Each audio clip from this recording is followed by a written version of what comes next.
Vegas. The night has fallen, but the chips are still flying.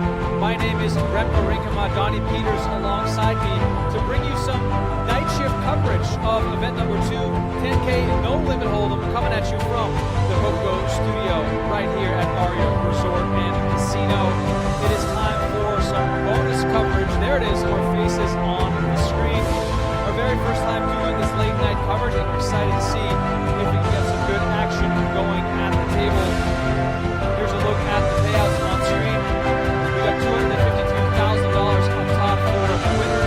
$29,700 is what is up for grabs for the final 9.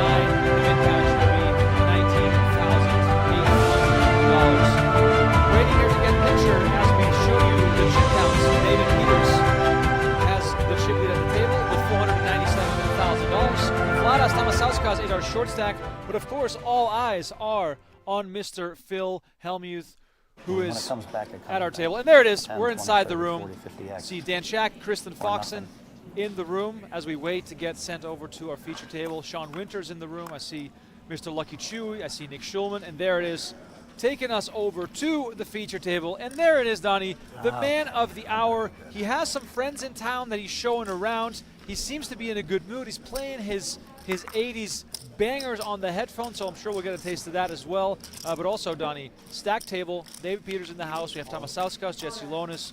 We have basically a ton of players that are interesting to follow here, as we will provide roughly 4 hours of coverage here tonight of what ultimately will become tomorrow's final table. Yeah, really good event.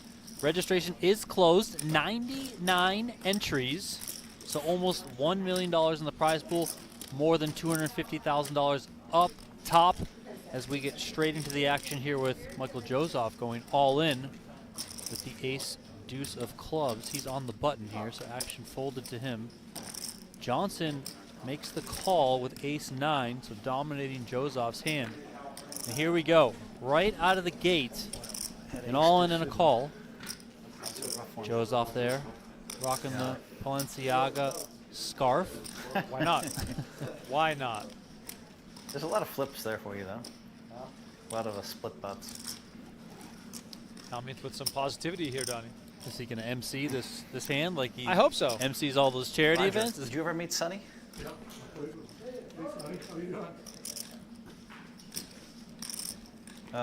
Right, you remember Dirt Farmer, right? That's our nickname for it. All right, here comes the flop. 10, 7, 3, Rainbow. Johnson of North Dakota. Well ahead here with ace 9. Joseph looking for some help to stay alive in this event. Let me remind you, registration is closed. Payouts are announced as we open up some split pot action here. Donnie, look at the outs on the screen. There's too many. No, maybe not as many. 25 outs to either chop or win. River card is the 8 of spades, and somehow Joseph doesn't find what he is looking for, and he'll be the first to exit here as Johnson takes this one down. We lose a player. Did Christina play with us when you played? We might get a player, Donnie. It's going to be interesting to see how this night develops. She's been in the game regularly too. There's like 4 of us in the room that play in our home game.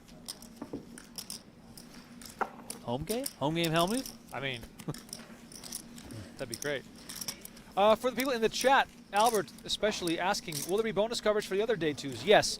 Donnie and I are live every single night during the US Poker Open with bonus coverage from day 1. And Jeff and Brent will have the exclusive on PokerGo.com for the final tables. Yeah, I wonder why they did it. I wonder why. Jesse, I wonder why.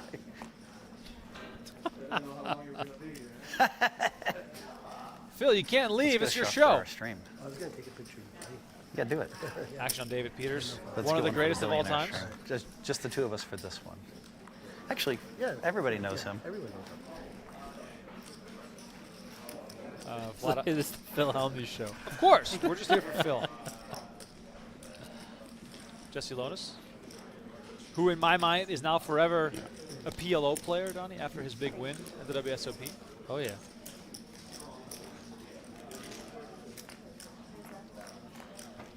Lonis made the call for big blind for 12K.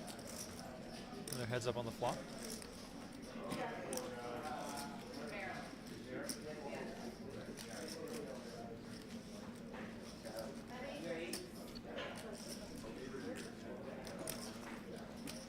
Action on Peters, who's going to continue.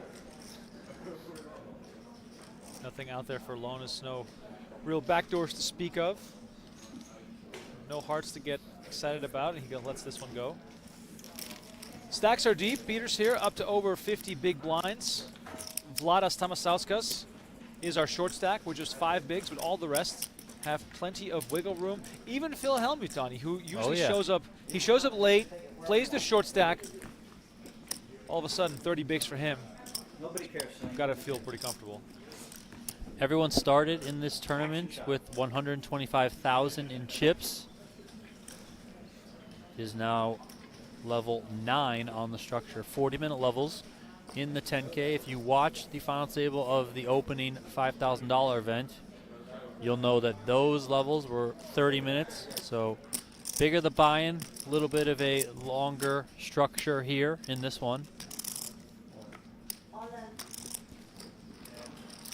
In this tournament, the top 15 players will make the money.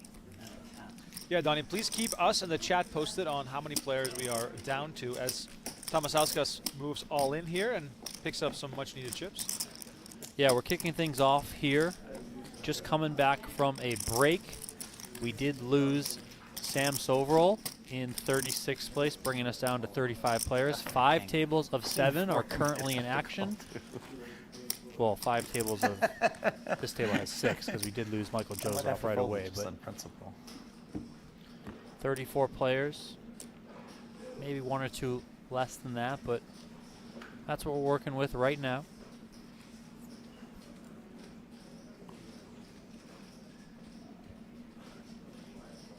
Queen 10 suited for Peters, of course. That means time to raise.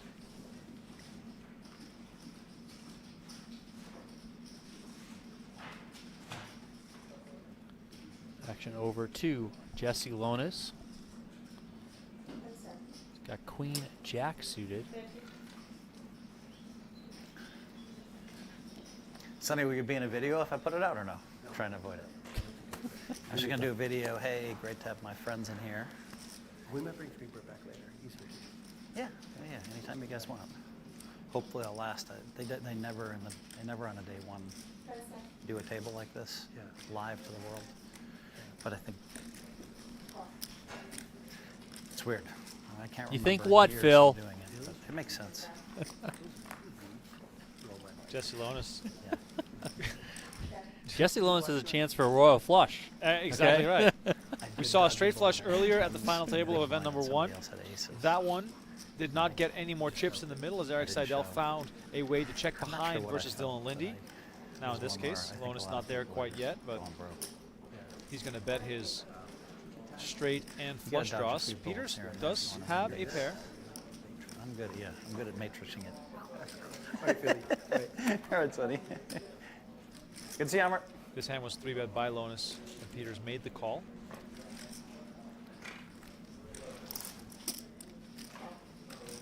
Peters calls again for 28K. 4 of spades on the turn. Donnie, do you think Lonis should often be continuing here since he showed that strength before the flop, could represent a lot of aces or at least combinations that could come across as intimidating?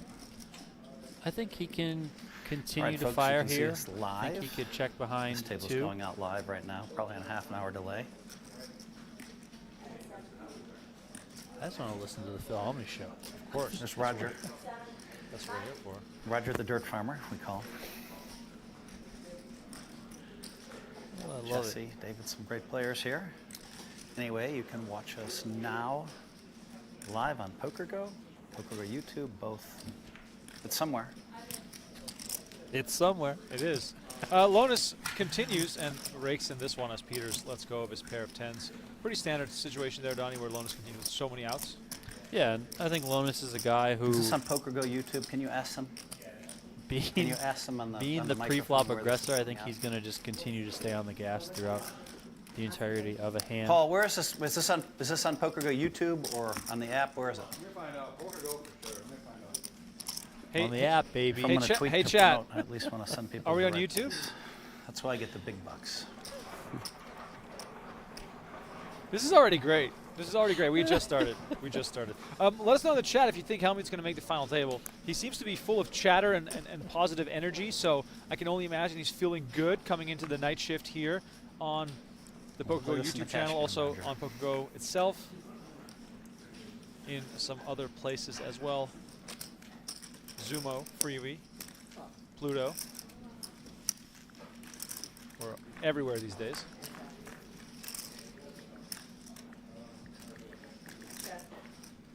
Queen 10 deuce, 2 clubs out here. One thing you guys at home will immediately recognize is that the pace of play is very different from the final tables we usually watch. A lot deeper stacks, a lot more post-flop decisions, and in a way, more interesting than some final table play sometimes. No, definitely, for sure. I'm very interested to see a lot of these guys go to work. Probably right up on top of that list is this guy right there who put his hand into the muck. That's David Peters. As Remko said, one of the absolute best in the world. Getting to see him play earlier on in a tournament, before a final table, before the money, very deep. I think it's going to be a lot of fun to watch all these guys go to work. PokerGo or just PokerGo? Paul Campbell on set, telling the world, or I guess telling the players how the world can view them. Telling Hellmuth. Yeah. Aaron Collins saying, is Hellmuth breaking the fourth wall? I mean, he's always breaks all the walls. Breaks all the walls, breaks down barriers, just overall legend. You think we're going to get any Hellmuth dinner on stream? I mean, this is right around the time when the third dinner is supposed to be arriving. Got some good food options here at Aria.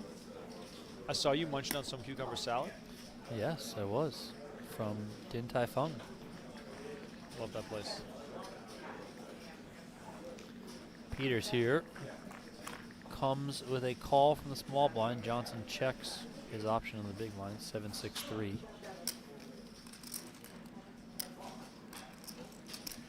Really looking forward to seeing how Peters will try to maneuver his way into some non-showdown pots.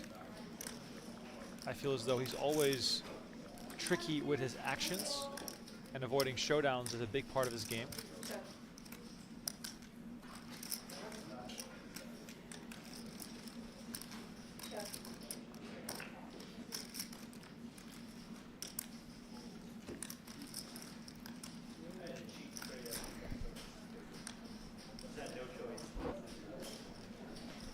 Peters does have the check mark here as long as he gets to a showdown. He is going to try and get some additional value out here. Johnson has just jack high, so can't imagine he's calling that, but you never know. All right, he does give it up.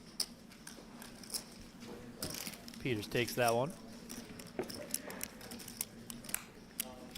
Malachi in the chat says, is this live right now? Yes, live from Las Vegas, 7:43 local time in the capital of poker.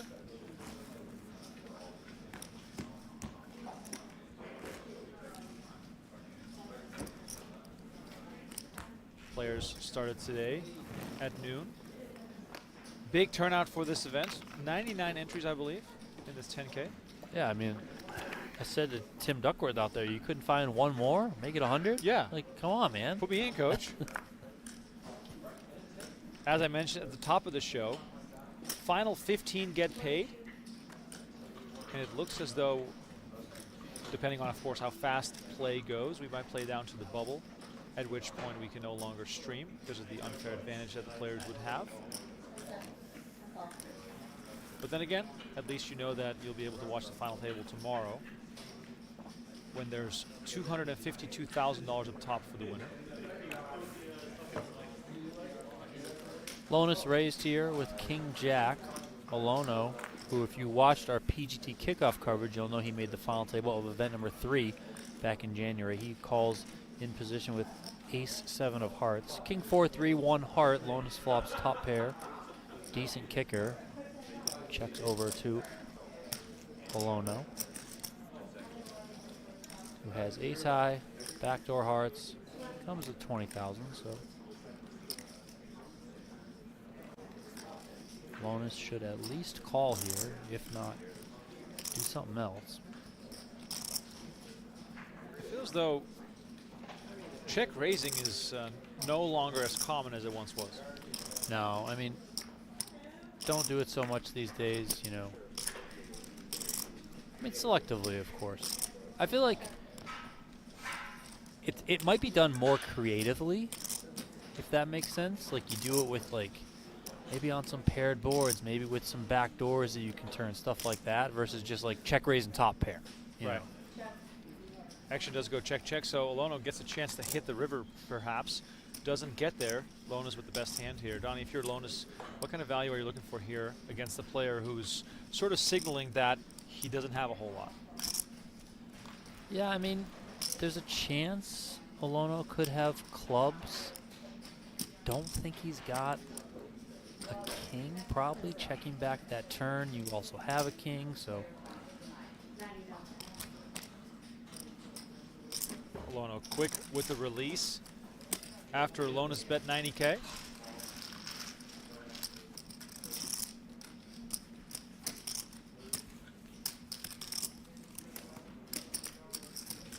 John Fowler says, just got here. How many freakouts has Phil had?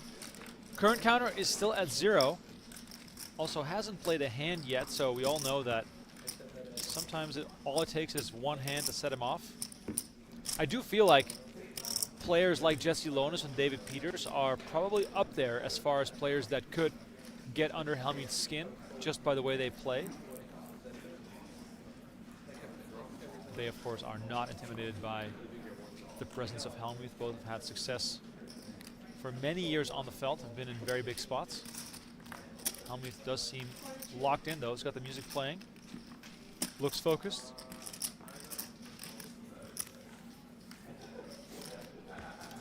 Much love to everyone hitting that like button on the channel. Please like and subscribe. We're going to do this every single night this week. So you have the daytime stream of the final table on PokerGO, and we have the nighttime stream, myself and Donnie Peters, on both YouTube and PokerGO. I'll try to pick the most exciting tables. And Donnie, we just lost Negreanu right before the stream. The chat's annoying me. Sorry. Already? Yeah, I mean, you got people saying Triton's live. You can't be live, because then you could text people things. Also, Negreanu did not run a set into a flush. Okay. He got it all in on Jack 8 deuce with bottom set of deuces against a flush draw. Oh, wow. And John Reardon hit the set, or hit the flush on the river. Oh, that sucks. Spades. Big pot. Yeah, 4 ways. Wow. He went check, check, check. Justin Saliba bet. Reardon called. Negreanu check raise, the thing that you said isn't out there, but Negreanu check raise. Old school. Bill Klein got out of the way. Saliba got out of the way. Reardon said, let's play for it all. I'm all in. Negreanu beats him into the pot with the ducks. Ace-7 of spades for Mr. Reardon. King John Reardon, as we call him. Spade on the river, bang. 25K. John Reardon's now chip leader. Negreanu's going home. Oh, yeah. It's a long drive home, back to Lake Las Vegas. As we see Hellmuth enter the pot for the first time. Olono raising under the gun with kings, making it 20K to go, so comes in for the min raise. Hellmuth gets a nice price here 20. after Peters calls, and on this 7-3 deuce flop, Hellmuth leading up for 20K, Donnie. I'm sort of surprised to see this versus an under the gun raiser. I don't hate it. I mean, I think you can have some leads in some certain spots. You know, it kind of puts the pre-flop raiser in a different situation than he might be used to. Now, if I remember correctly, going back to that PGT kickoff final table that Olono was at, I think he got 5th in that one.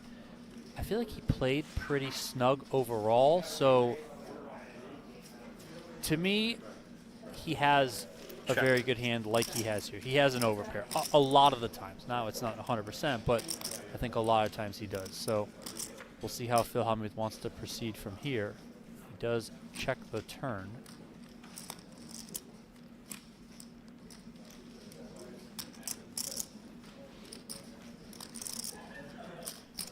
Lono is going to take back the initiative. Betting 80K. Hellmuth, just a pair of threes. Did not improve on the turn. Of course, Hellmuth hoping for, you know, a 2-pair card, a 5 maybe, something that gives him a straight draw. Headphones are off. Yep. Here we go. Maybe we'll see some chatter. I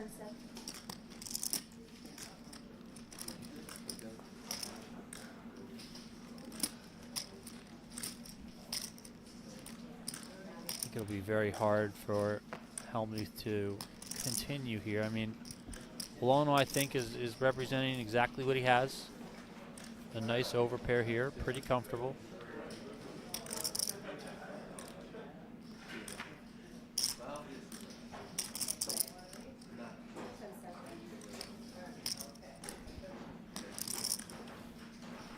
Doesn't really feel like Hellmuth has anything to be upset about in this specific situation.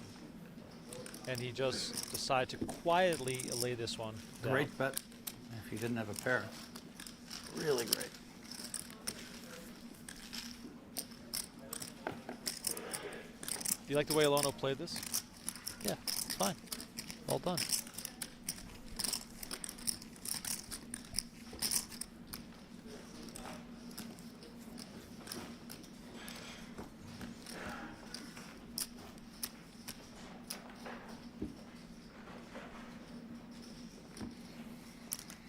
I guess I'll be getting a text about that one in 30 minutes.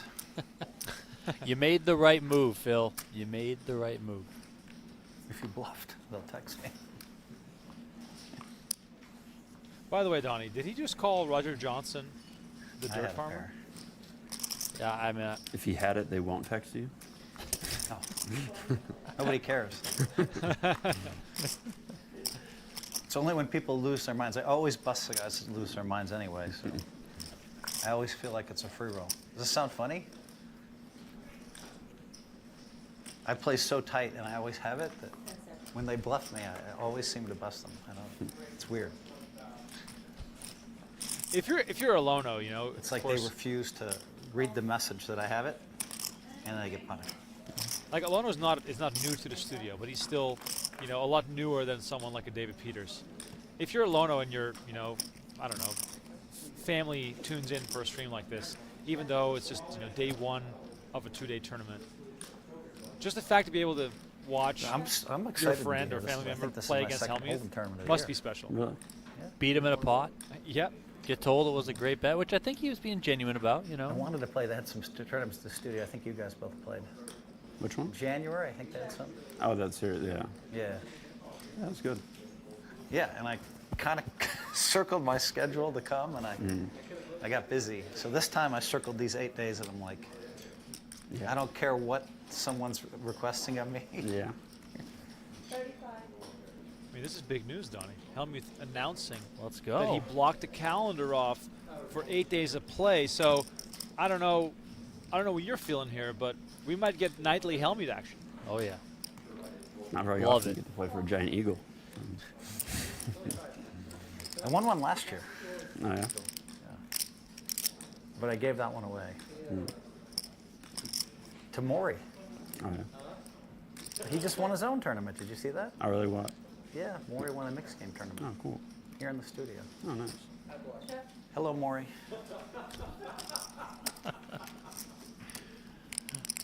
Check here on the river. Alona's going to take a second pot in a row. Donnie, you were there for the Maury show. I was there for the You bet Maury the show. flop? The Maury no-hole card show. Right. The Poker Hall of Famer. Yeah, 10K Horace, was it? Yeah. Yeah. There's no big deal getting it done. Crusher. 200K or so. If you're just tuning in, this is day one of event 2 of the 2024 US Poker Open. We're doing nightly bonus coverage. Our goal is to go for about 4 hours every night. Give you guys enough of a taste. Hopefully catch some good hands. Maybe catch a blow up or two. We're going to rotate the table So you every cut your 2 trip hours, short or because 2 you were levels. homesick, huh? Yeah. I know that story well. You have a wife and you have 2 kids, 2 daughters. Yeah.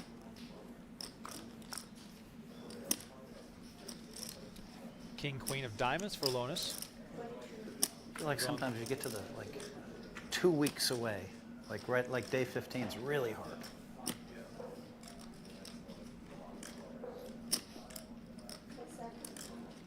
Alona going to come along from the small blinds. Going to be heads up here with Peters out of the way. Lonis in position against Alona, who's going to try and make it 3 in a row. Both players flopping top pairs, so could be a little bit of trouble here for Alona.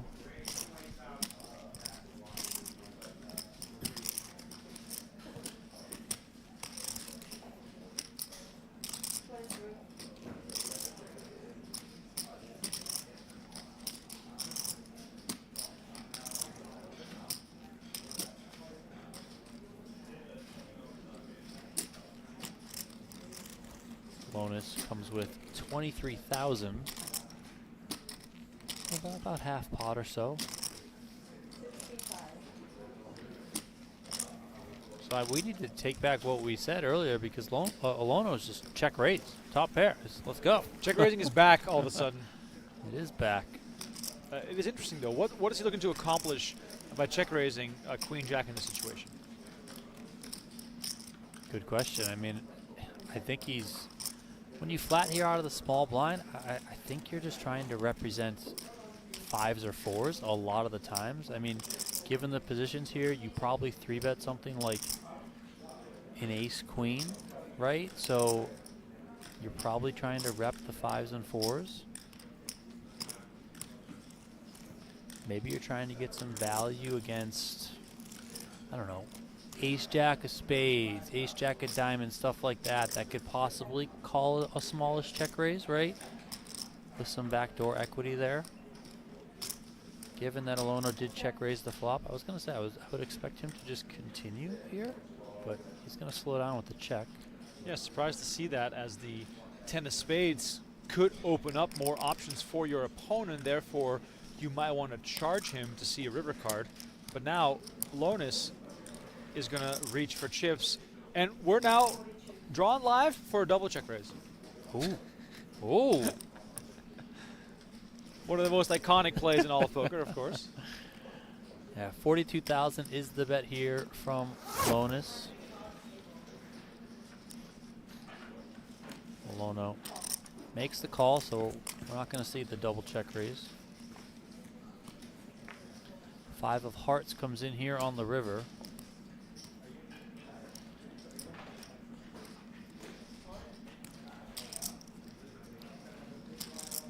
If I'm Lonis, I'm probably feeling pretty good overall about my hand.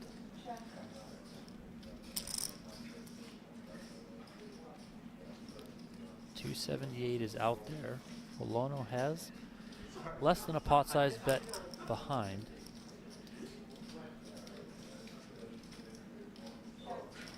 And Lonis checks behind, shows down the winner. A little bit of a confusing way this hand played out for Lonis. I'm only assuming here, because he has the hands that his opponent might try to represent in a way that there's not many other combinations that are worth check raising, perhaps. Yeah, I think Lonis is probably ultimately just fine on the river. Maybe he was, again, like you said, a little bit, maybe confused is too strong, but like kind of like, this is interesting the way this one played out. Nonetheless, he's pulling in the chips.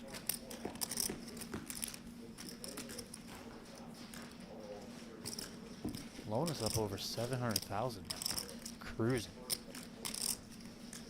72 big blinds. Yeah, Lonis already up 257,000 chips since the start of play, and we're only on to hand 11.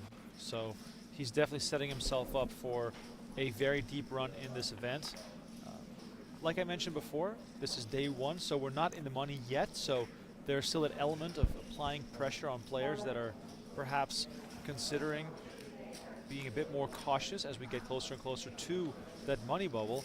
And Vladas Tamasauskas of the Poker Masters fame now all in for 59K as Alono looks to decide here with ace-10 offsuit whether he wants to tangle. Tamasauskas all in for 5.9 big blinds.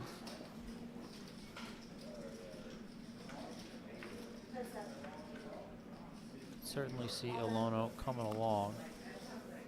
And he's going to move all in himself. Try and get this one heads up, and that's exactly what happens. So here we go. Tomasowska's all in for his tournament life here. Started this hand with just shy of 6 big blinds, so he needs more than just one double up, but this could be the start of something good.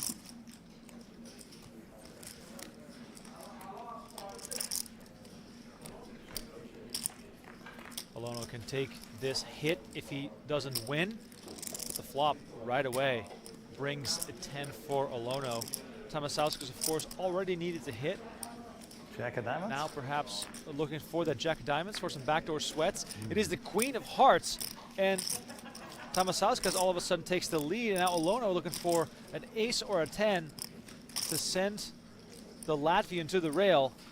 6 of clubs completes the board, and Tomasowska's receives his first double up here at the feature table. Lithuanian. Lithuanian. Close. Same corner of the world. Estonia, Latvia. You're allowed to say that because you're from Europe. Yes, exactly. Like if I said that, people would just be like, dumb American. Yeah, exactly. That's exactly how it works.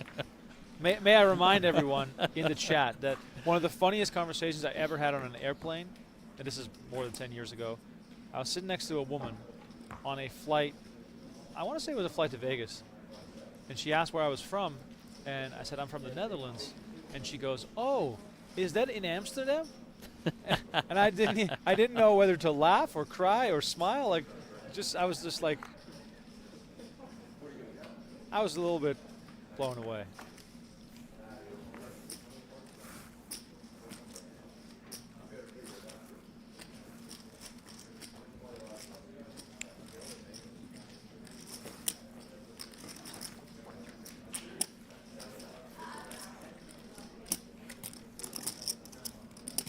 Much love to everyone in the chat. Let us know where you're watching from. I can only imagine it is getting pretty late for most of you.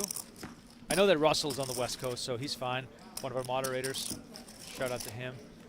I can only imagine that we have people from all over the world tuning in to watch a potential Hellmuth meltdown. We got Haley Hanna in the chat as well. I wonder if she's going to change her YouTube name. If she becomes Haley Peters in the future. Who knows? Hope you're doing well, Haley. Hope the baby's doing well. Can't wait for those David Peters dad jokes in the future. They must be amazing. Hellmuth here. First time seeing him put some money into the pot as the first raiser. 22K is the raise. King Jack offsuit. Flop brings out ace 6-4.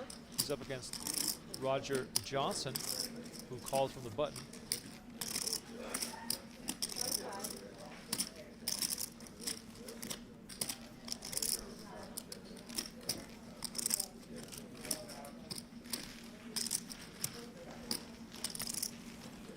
Hellmuth continues and picks it up.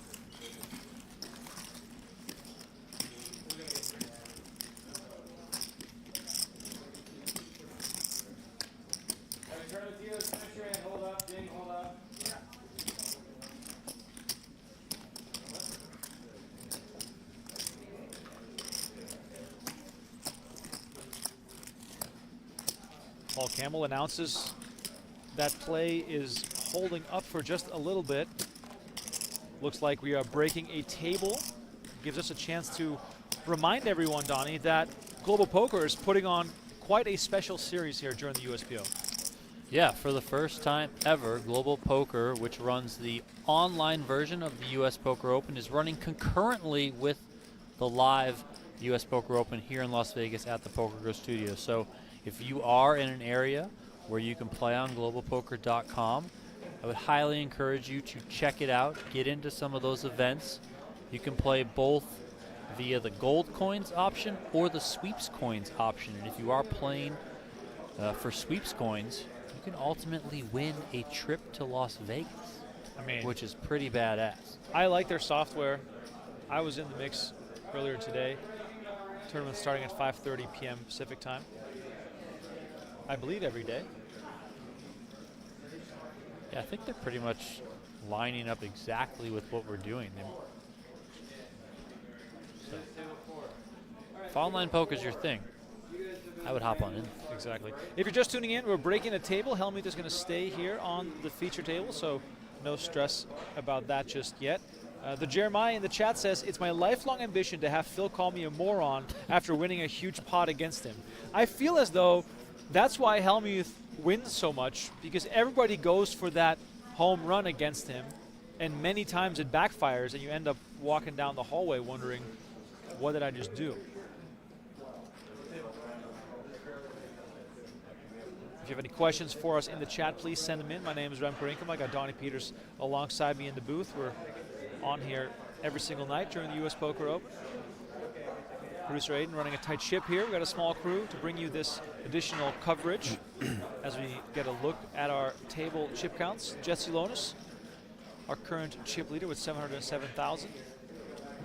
Hellmuth, even though 12% of the chips doesn't really look that exciting, 270K is plenty to play with. 27 big blinds in this format. Blinds go up every 40 minutes. I'm just checking out this first event of the US Poker Open online series over at globalpoker.com. 1,213 entries. Wow. In SC means sweeps coins, SC11 buy-in, which is, you know, for all intents and purposes, their currency, right? More than 2,500 sweeps coins for first place. Oh my God, that's massive. I mean, that's amazing. That's a very good deal. It's a very good deal indeed. Yeah, if you're just tuning in, we have about a couple seconds left here, or a couple minutes left here before play resumes as we are breaking a table, and that's the nature of a live stream like this, where it's not a final table stream, so we have to roll with the punches. We don't take breaks. That's not our business.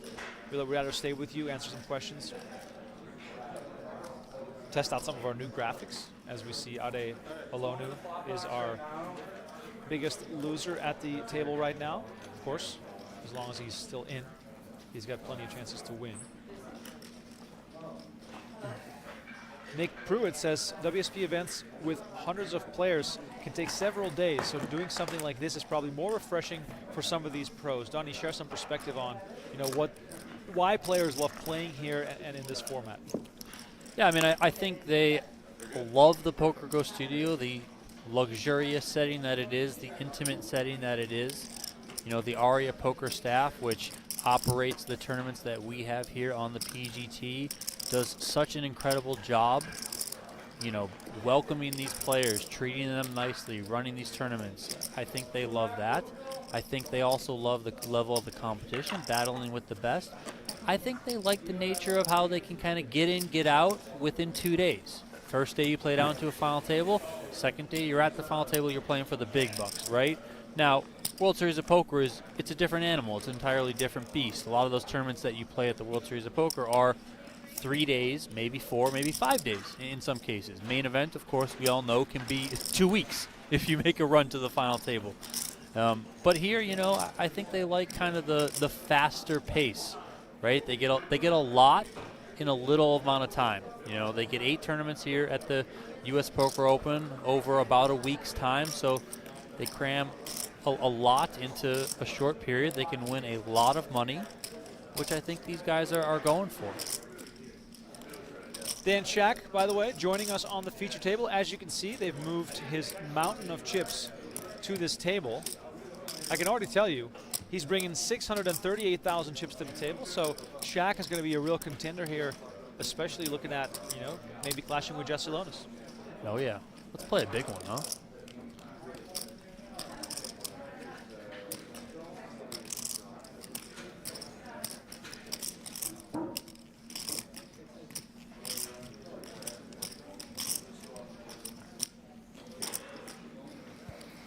Welcome, Dan Check.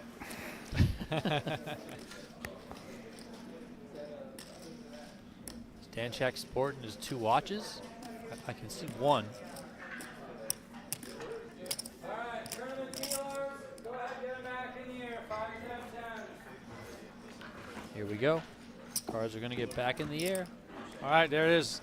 A little pause in the action has now been concluded, and you see the little Gold Eagle trophies in the background. That's what they're going to be playing for tomorrow. And then the end of the series, we're going to have an overall champ who wins a $25K cash bonus, as well as a 40-pound Gold Eagle trophy, which I believe you have to book a special seat on the plane to take that baby home. Imagine walking down the airport, and you're at gate F51, and you have to carry that thing all the way across. Oh, baby. That'll be tough. So if they did break a table, that means they're down to 28 players left in the field. Again, as Remko mentioned at the top of this stream, 15 players will make the money. They'll play down to a final table of 6 or 7. We'll return tomorrow. That final table will play out on PokerGO. Jeff Platt, Brent Hanks, our good friends, they will be on the call. Shaq here makes the call with King-Queen after David Peters opened with Queen-Jack. So Shaq's first hand at this feature table. He's in a dominating position. He's also in position. This could be a fun flop. King-Jack 10. Both players connect. Shaq's got top pair. Peters has second pair. Both are open-ended. Check, check. 4 spades here on the turn.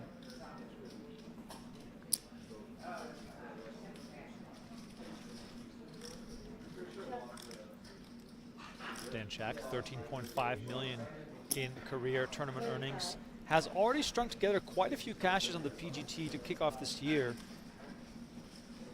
Most notably, of course, winning the 10K Big Bet Mix in our Mix Game series. Also has final tables at the PokerGO Cup and a cash in our Last Chance event series. So it seems like Shaq's sort of, comfortable grinding local events. He lives here in Las Vegas. Of course. 9 here on the river completes a straight for both players.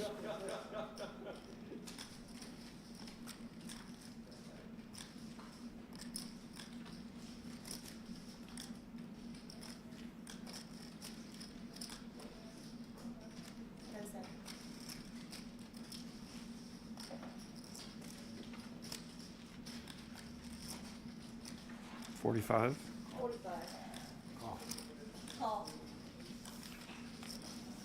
Peters comes with 45,000.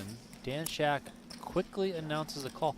I think I would like to see Shaq explore a raise, maybe ultimately not come with it, but having that king of clubs in his hand could leverage that as a blocker to maybe push your opponent off of a chop. Right. But kind of like we saw at the final table earlier today with Eric Afriyat, just a very quick decision from Dan Shaq there.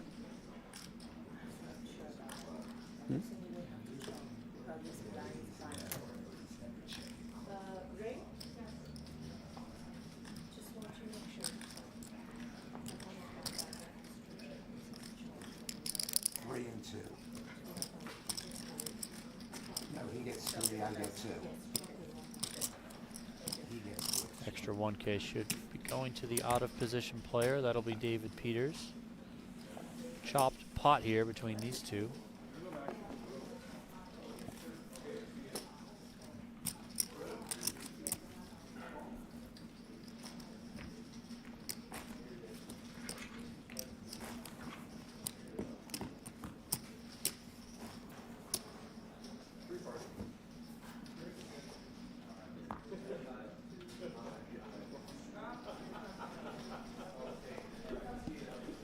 Yeah, for those wondering, this live stream is from today, right now. I mean, 30-minute delay, but right now. Right. What we're doing for the U.S. Poker Open this year, we will be airing the final tables on PokerGo.com. And then after those final tables wrap up, Remko and I will be doing bonus day one coverage of what is going to be the next day's event. So we need a better name, though, because Ali and Nick own the night shift. I don't want to mess with that. Yeah, we're definitely... We could be the bonus boys. I mean... The bonus boys! If I ask Jess to make a graphic for that, that could be pretty I'm funny. in. The bonus boys. Bonus boys. I think I just unlocked it. I think that's what it is. Johnson here, speaking of nicknames, the Dirt Farmer, as Phil Hellmuth called him, has 2 aces. Do we need matching neck tattoos, Donnie? Oh. Check. The bonus boys. Good lord. Okay. Both Holono and Hellmuth with King Jack here. Johnson, of course, has the ace of clubs to go along with the fact that he has a big overpair. Does the fact that he has the ace of clubs himself make it more likely that playing it slow has a positive effect because your opponents can't have that much strong hands? I mean, they can have strong hands. You know, you're going to do all right, I think, against a lot of stuff. You mentioned that ace of clubs.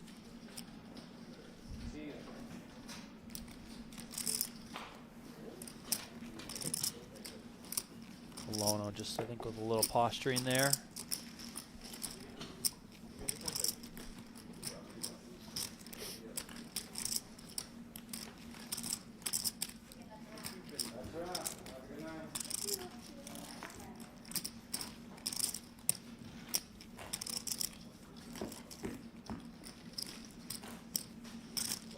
I think we got to do some digging, no pun intended, to find out why Hellmuth refers to Johnson as the dirt farmer. I mean, what does that mean?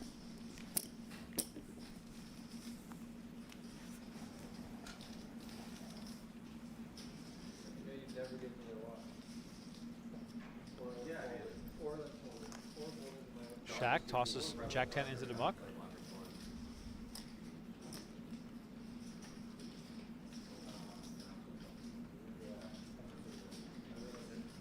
Tomasauskas doubled up just before we broke a table. Still one of the shorter stacks, 14 bigs. Couldn't tell what he announced, but he's definitely getting involved.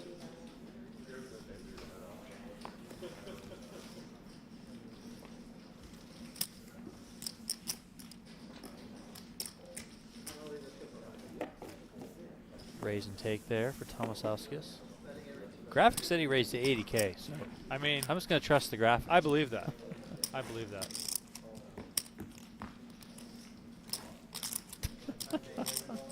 Tell me this. Hellmuth having some issues over there? What's going on? Perhaps a bit of Phil, come back to us. perhaps a bit of late night meditation going on. Maybe he's waiting for that third What do they meal. call it? Micro naps? Micro naps. Micro nap right now. Yep. Oh, by the way, for you guys in the chat, you'll get a kick out of this. There's a little jar on the counter here in our back office studio area, and it says the world's strongest smelling salts. Well, it actually says, like A followed by like at least 8 H's. Right, but it also says the world's strongest. Oh smelling yes, for salts. sure. So Donnie sort of grabs it and without thinking opens it up and about a few inches from your nose takes the biggest whiff, and I almost saw you stumble through the window here. Yeah, I thought I went to another dimension myself, to be honest. I've had smelling salts before. Tim Duckworth and I were joking that because one guy, shout out Greg Kelly, was a goalkeeper for our indoor soccer team. He used to bring like the ones you break, and he used to bring them. We used to all like rip them on the bench before we went out and played. But I mean, they're strong if you put them real close, and like we would put them pretty close, like right up to your like top of your lip or whatever. These, knowing that they're the world's strongest smelling salts, I kept them further than I normally would. It still almost killed me. It was the funniest thing. I mean, it was unreal. You literally you had a stutter step as you. That should be illegal. It should definitely be illegal. Yep. So we need to bring the salts out to Phil Hellmuth and get him focused and locked in. I mean, can you like hurt yourself with those? If I actually put that like an inch with my nose and took a big smell, like I would hurt myself. You might pass for out. sure. You might pass out. Yeah, honestly, you might crack a skull. Peters here coming in with the raise. Blinds did go up 6,000, 12,000. Peters has a couple of threes, gets it through. Peters, I think, is for sure Micronap for sure been the most active. Can someone screenshot this and tweet it at Phil and ask him if this is a micro nap, if it's a regular nap? Is he waiting for a meal? Is he just over it? Dan Shack is sporting the 2 watches, by the way. Yeah, of course. You can never be too sure of the time, Donnie. Dan Shack probably has multiple time zones going at the same time.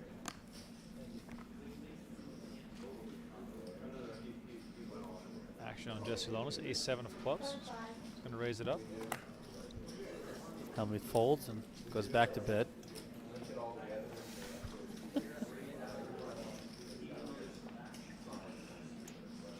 Interesting situation here, potentially. Dan Shack finds Jack-10, same suit. Certainly playable here on the button. Earlier we had Eric Offriot sporting a very expensive watch at our final table. I think Roger Johnson and Dan Shack probably also, I mean, maybe not in that kind of league, but definitely sporting some nice wristwear. Lonis here staying out in front, flops 2 pair.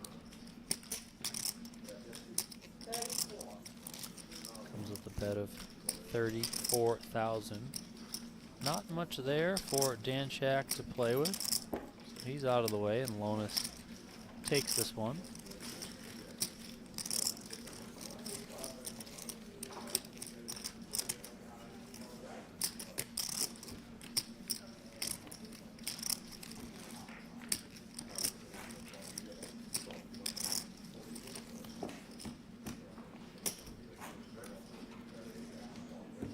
Is this an act from Phil? Is this he's actually tired? Is, you know, curious what's going on here. Maybe some low blood sugar. You never know. By the way, speaking of snacks and food, what are you guys munching on back home? Jimmy says, how about some introduction from the commentators? Tell us who you are. I mean, okay. Why not? My name is Remko Rinkema. Donnie Peters alongside me. We've both been in the business since roughly, let's call it 2008. Oh yeah, forever. Have not missed a World Series since I turned 21. As a reporter in various different ways, on camera, podcast, writing. I missed 2. You missed Bummer. 2. Oh, wait, I remember this. You missed 2016, 2017. Yeah, I think so. Yeah, I remember. I was working with the World Poker Tour at the time. Listen, being on the outside after you've been there for so many years, you get a lot of FOMO. Yeah, definitely. Dan Shack picks that one up. You know, there was one big moment I missed in all my years at the World Series of Poker. Do you know what moment it was? No. So 2014, I believe it was 2014, I arrived 2 weeks late because I had some events in Europe to do. And that was when Chad Holloway won his bracelet. Oh, there you go. I wasn't there. $500 employees, casino employees event. Yeah. No chop Chad. The bird shirt. Oh yeah. The famous bird shirt.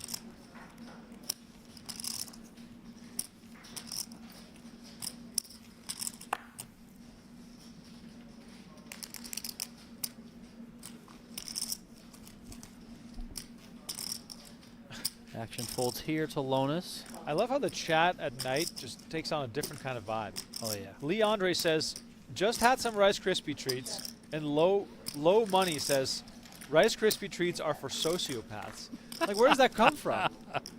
By the way, I average about probably 6 Rice Krispie treats a week. Wow. I got into Pop-Tarts recently. Those are horrible for you, but for cycling, which is what I do a lot of, it's the perfect fuel. It's so cheap. Yeah, I mean, I haven't had a Pop-Tart in God knows how long, but when I was younger, slamming Pop-Tarts nonstop. Were you a toasted or frozen or fresh? Full. I didn't like them toasted. I mean, I didn't mind them toasted, but I just preferred them just like straight out of the package. Pull them out of the cupboard, straight out of the package type of thing. I do like I them. remember I used to like eat around the outside, the crust parts, and then you leave the middle part with like frosty, maybe in a circle, maybe not. And then I would like twist it apart like an Oreo. Oh my God, that's hilarious. And then lick the filling, and then eat it. Smooth. Wow. No money in the pot. Oh, Phil's awake. How you doing, buddy? How about just turn the cap I need backwards? Roger to steal that blunt. I wonder what that means. I might have just re-raised his ass. Last time I just called you with King Jack, Roger.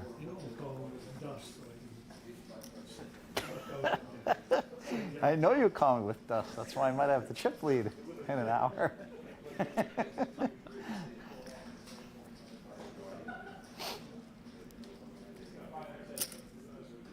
Dust is dust. I still crush dust. Lindsay, I think that sometimes, was an Roger. April Fool's joke that The band chip riff. one a media outlet put out there. That chip riffling is banned. Could you imagine? It's the We won a greatest very sound high in the world. percentage of the pots we played in my home game.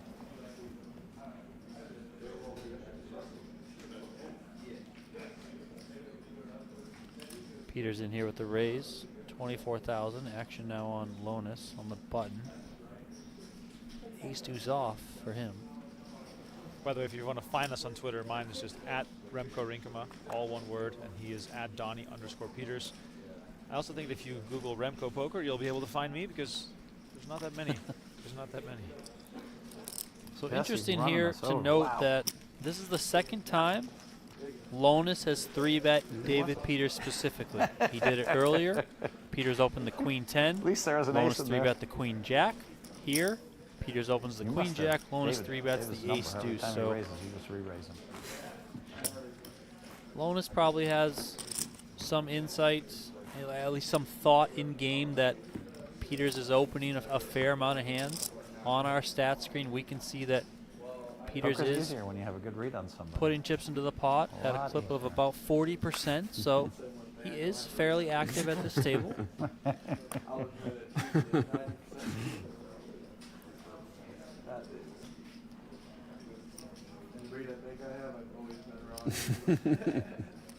You were right that I time. just take my pre-flop after that.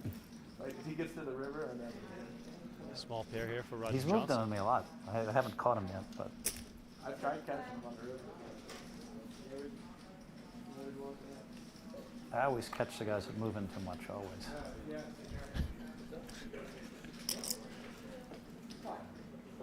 We got a fun one here. A couple of 3s for Johnson, a couple of 10s for Lonus.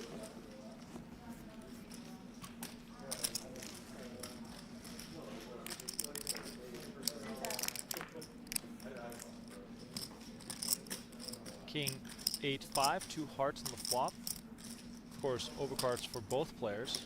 With Johnson being the pre-flop aggressor, I would not be surprised to see him continue.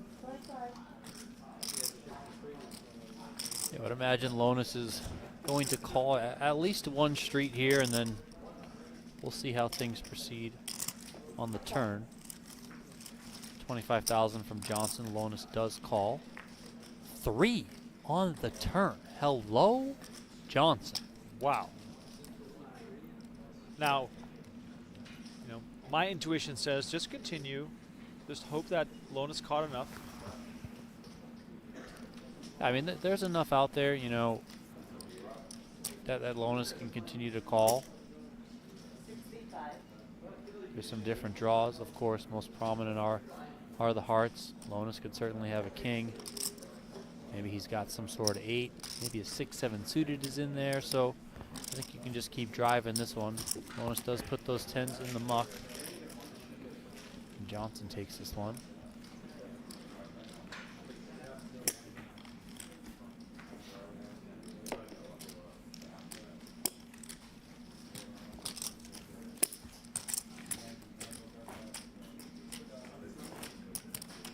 If you're just tuning in, this is the bonus boys.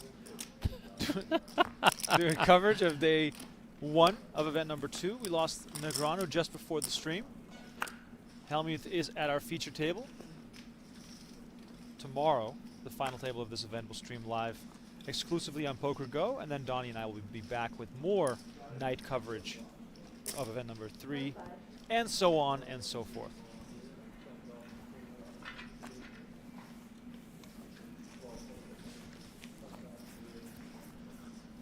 Johnson going to stay active here. Raise to 25,000. Ace Jack off. No one's got anything to play with. Dan Shack puts that 40s off in the muck.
Dan, have you ever read my book, How to Fold Your Way to 17 World Championships?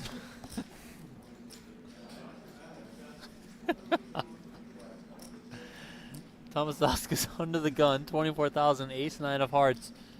It's going to run right into the aces of David Peters.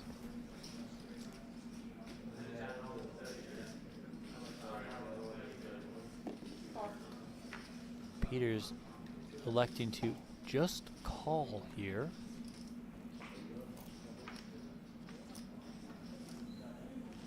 Do you think he's calling because Tomasauskas is so short?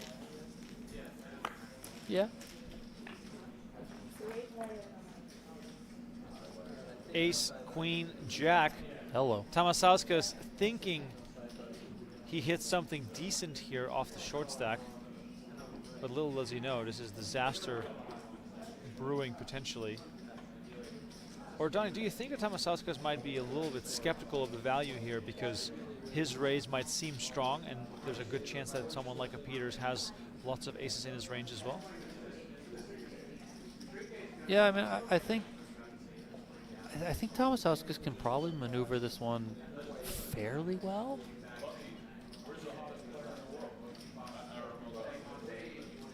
I mean, it's going to be a tricky spot, and it makes things, I guess, a little bit more difficult with Johnson being in there. You know, that third player in the hand heads up, makes things a little bit more clear.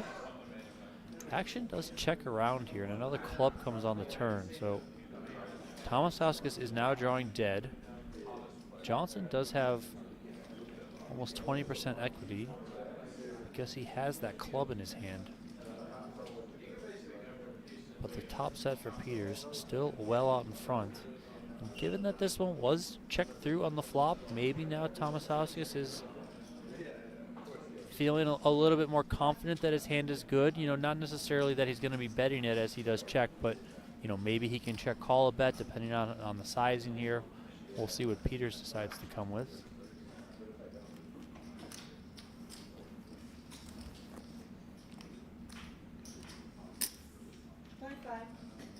$25K is the bet from Peters. Now Johnson has a pair and a flush draw. Donnie, is this 7 of clubs strong enough to continue with a bit of confidence here? Yeah, I think folding is the right move here. You still have Tomasauskas to act behind you, which makes it even more tricky. You know, you don't want to get caught into the middle there. Let's say another club comes off on the river. You're kind of really just in no man's land in a lot of spots. So I think that's just a fine fold there from Johnson. There's probably even, you know, some arguments that Johnson could have just folded pre-flop. And I know oftentimes it is enticing getting that value, but Jack 7 off, what is that really going to do multi-ways type of thing? Now we've arrived on the river. Tomasauskas, like I mentioned, not gung-ho on getting tons of chips in the middle here, trying to keep the pot small, but we both know that that's not going to last as Peters is going to look for value on the river here with this full house.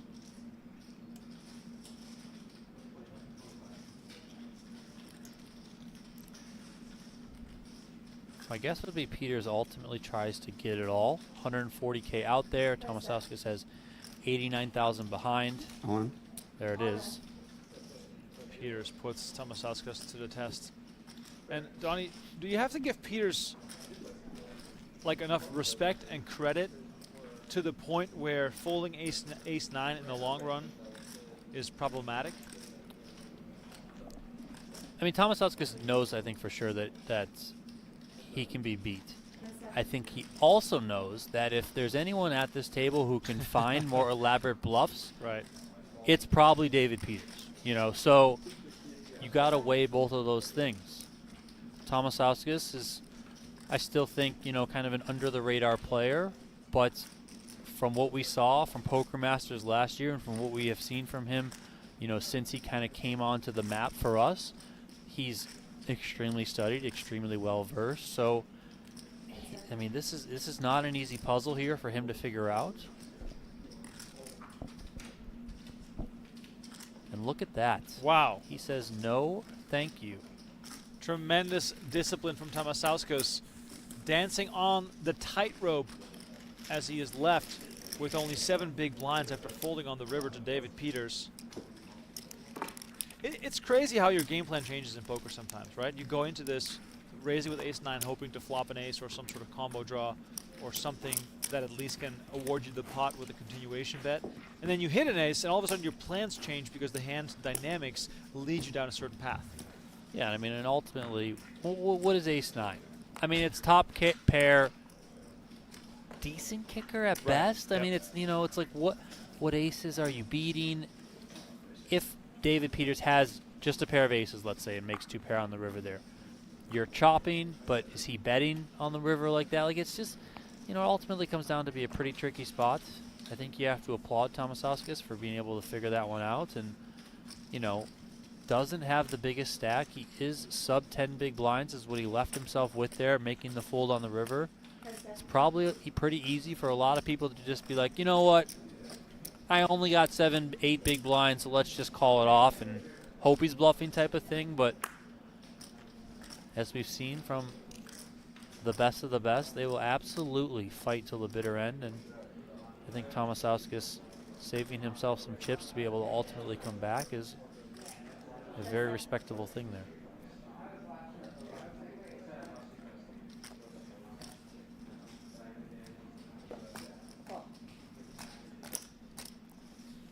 Peters raising with ace-4. Thomasauskas now defending the big blind, hoping to flop something that allows him to double up. And there it is on the flop. 8-5-5. Thomasauskas with top pair and a king kicker. Peters left with just ace-high. Far superior situation here for the Lithuanian. Wow. Peters moves all in.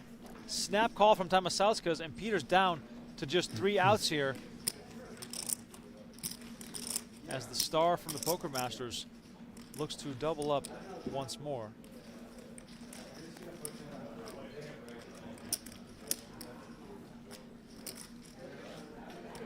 Quiet at the table so far. Hellmuth has really sort of shut down the talk and has been focused on his music and being locked into the game as the turn brings the jack of spades. Peters needs an ace. And it is an ace! Oh, brutal.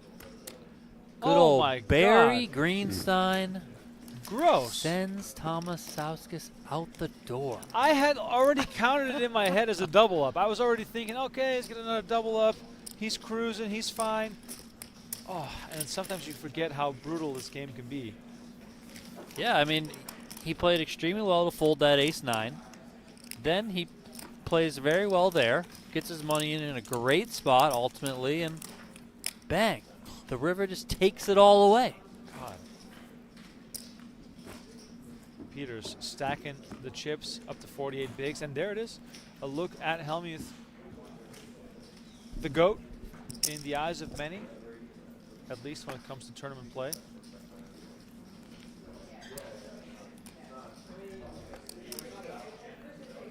I want to see the GOAT play a hand. Let's go. I know.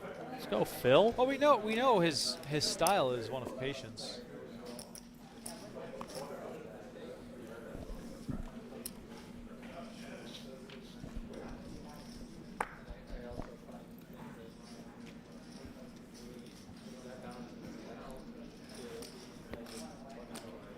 Johnson here on the button. Ace-5 off. Coming in with a raise.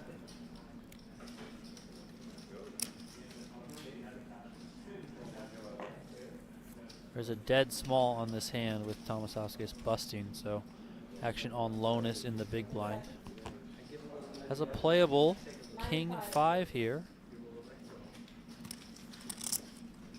There is a 3-bet.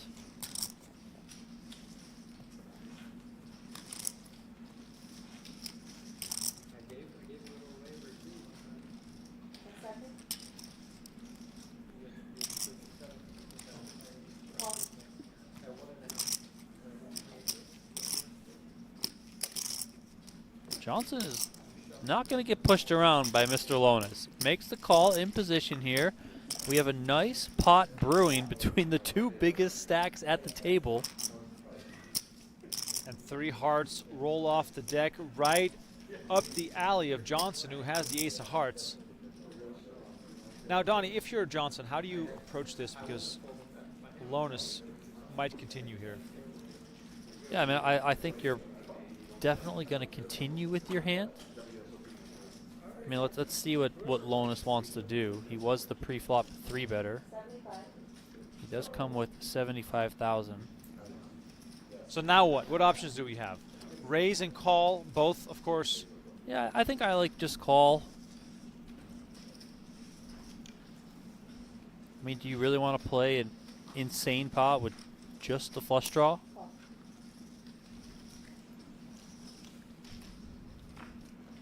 Does make the call. Deuce on the turn.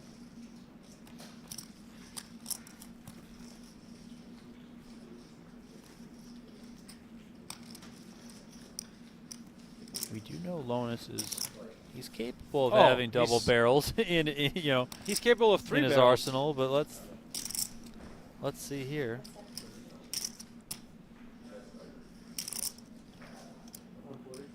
Look at this. 140.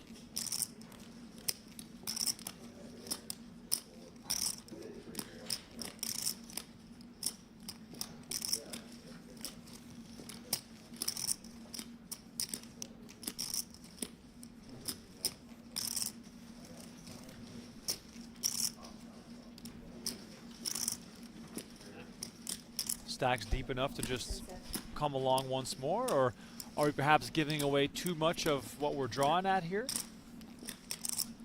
I mean, there might be an argument for all 3 options. Whoa, I thought Jesse was bluffing himself into oblivion. I mean, he was. How many? Yeah. Shows it. Oh, wow. Shows sure the he's bluffing himself black into king oblivion. 5. Yeah. I'm Listen, counting on that. Although you want to play still street have the raise poker? against me. You're gonna have to see King Jesse Lonis out there on the corner, okay? That's how this works.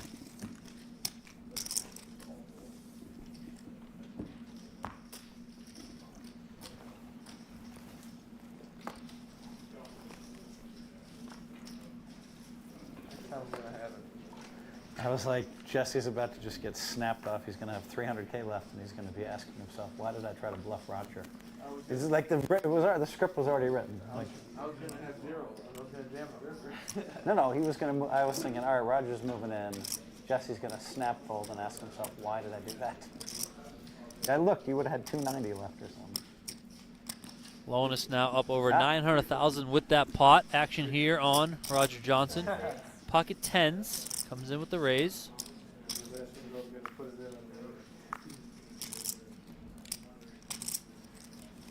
Lonis finds a playable king 10 of spades here from the small blind. Hellmuth looks down at 6-4 of diamonds. He's in there as well, so we're going 3 ways here to the flop. 9-7-3. Lonis and Hellmuth both quickly check over to Johnson, who's holding the overpair. We'll expect to continue here. 45. There it is, half pot, 45,000. Lonis out of the way. Hellmuth also folds.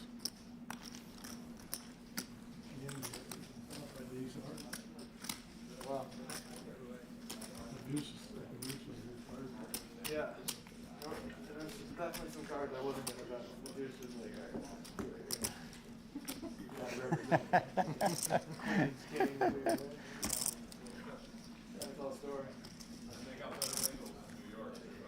We don't question whether Jesse has guts or not. He has the guts.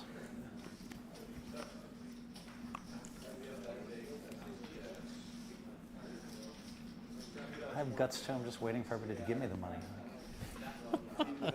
It's so easy. Is that yeah. guts? I'm not sure. It sounds stupid to me, to be honest. Why would you give Hellmuth your money?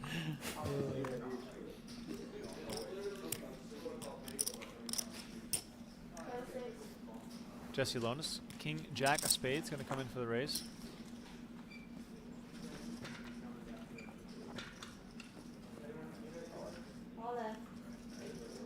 John Fowler says, Hellmuth scared money.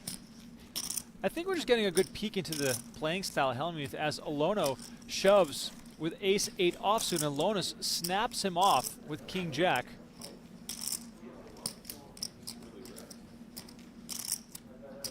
$256,000 in the middle. Olono a slight favorite going to the flop here. King, queen, deuce.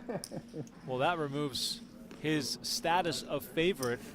Oh my God, that cost me. That cost me like 115 cents. Alono now needs an ace and an ace only to survive. 100,000 insurance. Dan was sitting next to him that day, maybe. When Ivy was selling the insurance. Turn card, 5 of diamonds. Ooh. A few more options here now as Alono picks up a flush draw. 12 outs. 12 outs indeed. Still sharp as ever, Phil.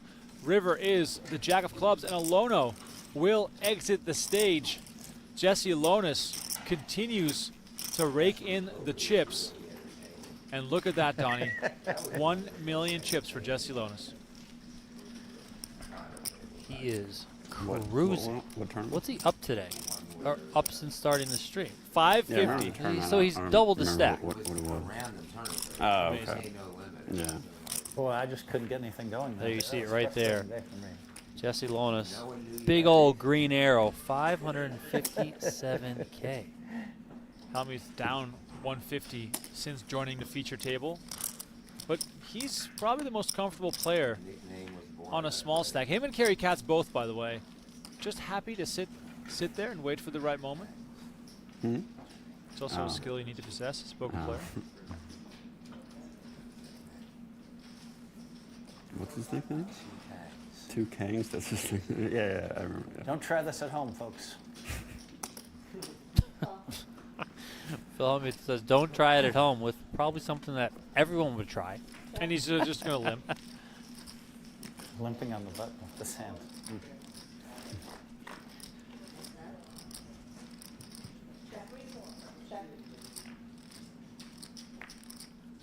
Quick checks on the flop as Hellmuth turns a straight versus David Peters with 8-3 off in the big blind.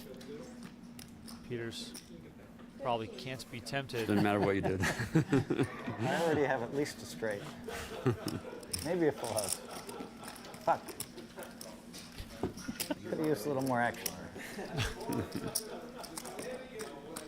What happens? I think I'm just gonna call if you raise. But I would very happy to get a lot of money in after that point. You probably save some money. I smooth call on the turn, like if you bet out big. There's 24 left. No, I'd have to jam.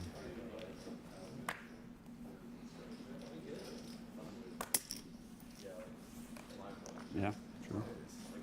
If you're just tuning in, please don't forget to subscribe to our YouTube channel. Probably moving someone over. Like today's video. Let's get us up to 500 likes. And also turn on post notifications so you're always in the know when we have some exciting new content on the channel.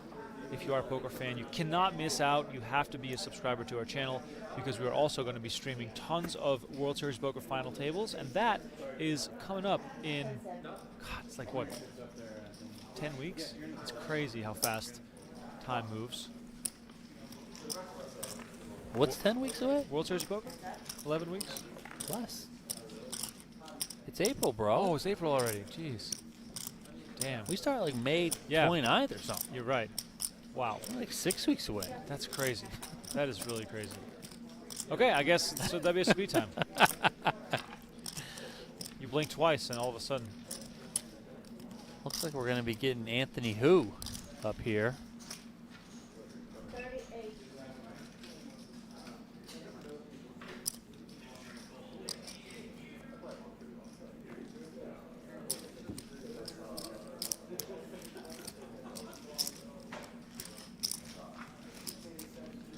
More chips there for Jesse Lonis.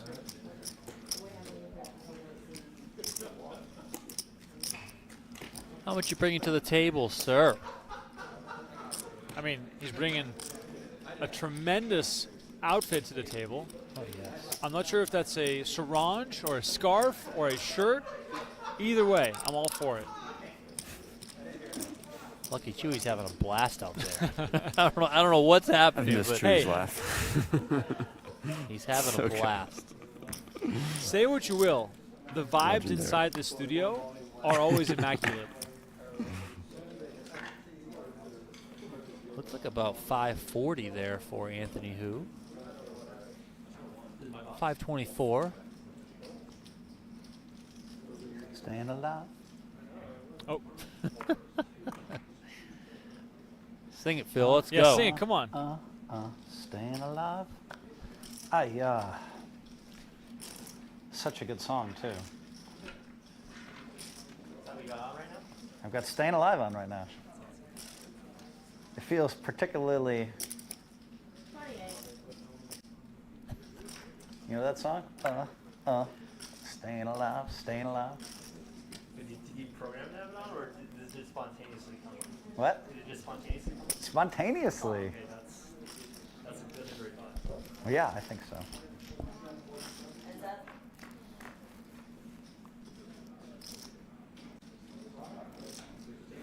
All right, Peters with a raise here to 28,000. Johnson made the call. Queen 8-8. A couple of diamonds out there. Johnson checks.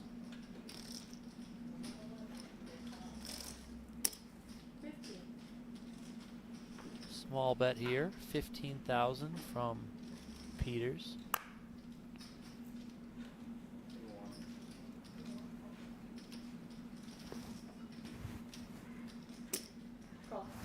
Johnson's gonna peel one with that inside straight draw.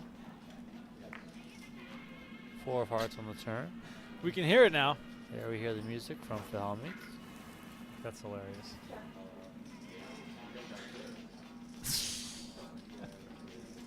Why, Phil? There's nothing like having Hellmuth on the stream with the headphones blasting, Put our on microphones speakers for the picking feel. up the music, People watching. our YouTube channel getting shut down because of copyright infringement. You know, it's all in the realm of possibility right now.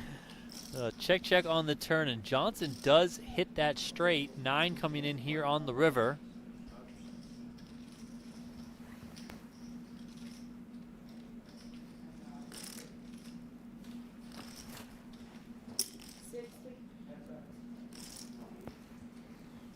Johnson, with that check mark, is going to bet 60,000.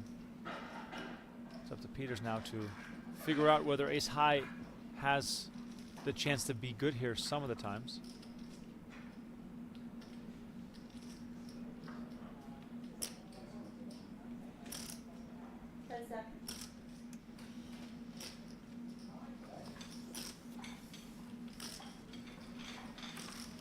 Peters lets it go, and Johnson gets to rig this one in.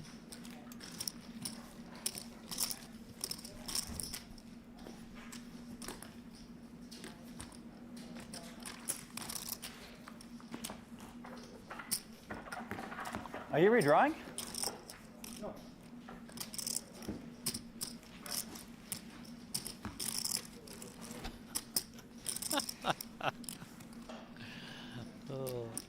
Blinds are 6K, 12K with a 12K big blind ante.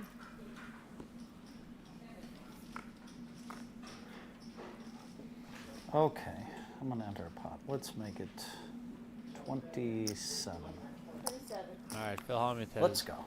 announced he's in there. Ace 8 of hearts for him. 27,000 is the raise. Yep. Action folding over to Anthony Hu, the newcomer to the table, who finds ace 10 off in the big blind.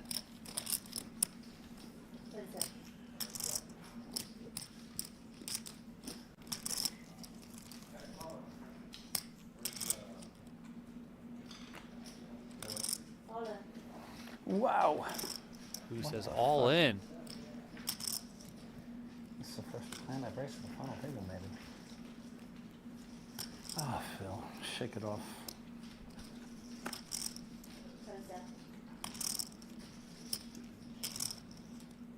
He has to have this beat unless he's like one of these king-queen maniacs.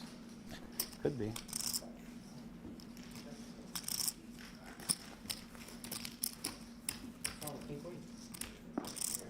I love King Queen's great. Yeah. The pros just keep getting me tournament after tournament. It's crazy. Wow, Donnie Hellmuth with a vendetta against King Queen. This is only my second hold'em tournament of the year, so I haven't had a chance to like. Haven't had a chance to what? To learn how to play against King Queen, Donnie. Come on. He didn't have King Queen. He had him crushed. I know, but it's not about what he had, it's what he think he had. Oh, I love it. I love it. I mean, I know guys in the studio. I know we saw this hand before. Referencing the the bluff that Jesse Lonis pulled and then showed it with the King 5 of clubs against Roger Johnson. David Peters here coming in with a raise, ace 5 of spades.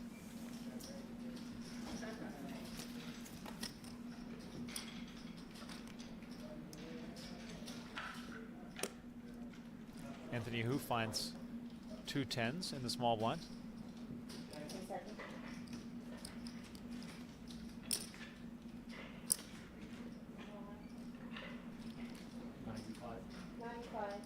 Wow.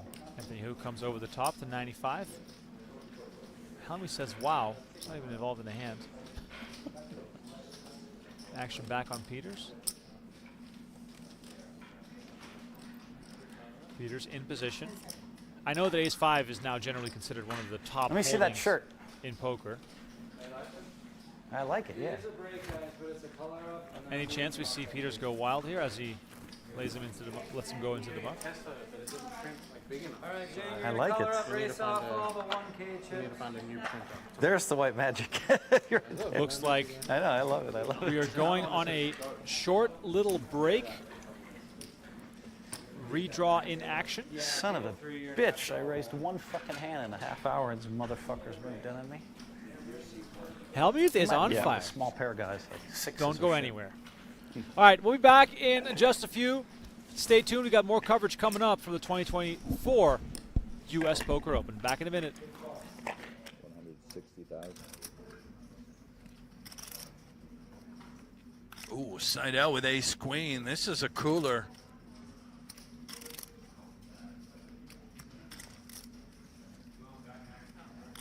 The rebet here from the chip leader, which Lindy will love to see in this spot. 525,000. Makes it 525.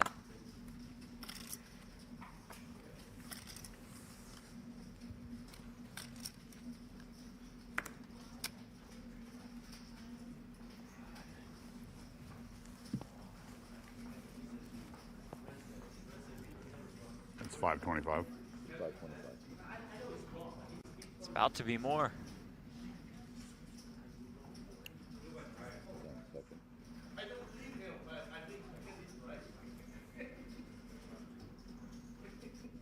All in. There's the all-in. There's the call. Here we go. Ace queen for Seidel, ace king for Lindy, who is all in and at risk. Good luck doing. Thanks.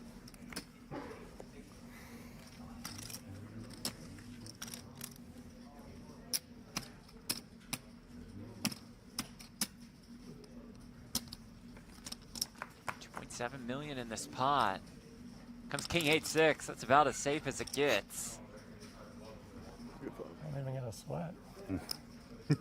I hope Any not. kind of sweat here on the turn right for there. Seidel? Yeah, those are all.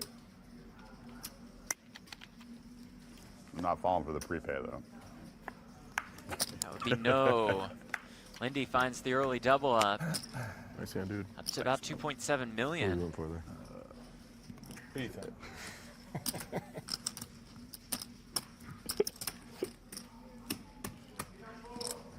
Coming off a win recently. Somehow spin this one up.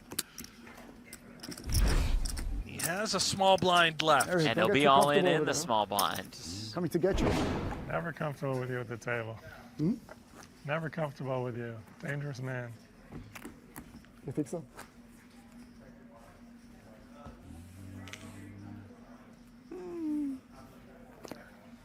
Let's see.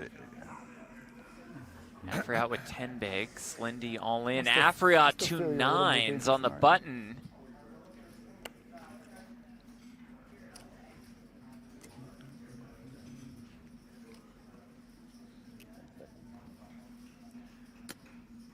750. 750,000. Goes 3x, makes it 750. Seidel with aces! Oh my goodness, he You can can end take it two right bags at the here. same time.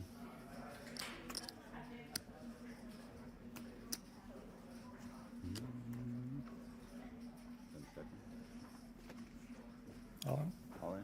Jams. Cool. Afriot calls. Dylan looks for the triple, Lindy, and here we go. I spoke too fast. Seidel oh so close to the title. All right, how about 3 times? Afriot with 9s. In line for a second place finish. How about a 9? Lindy looking for some kind of a miracle.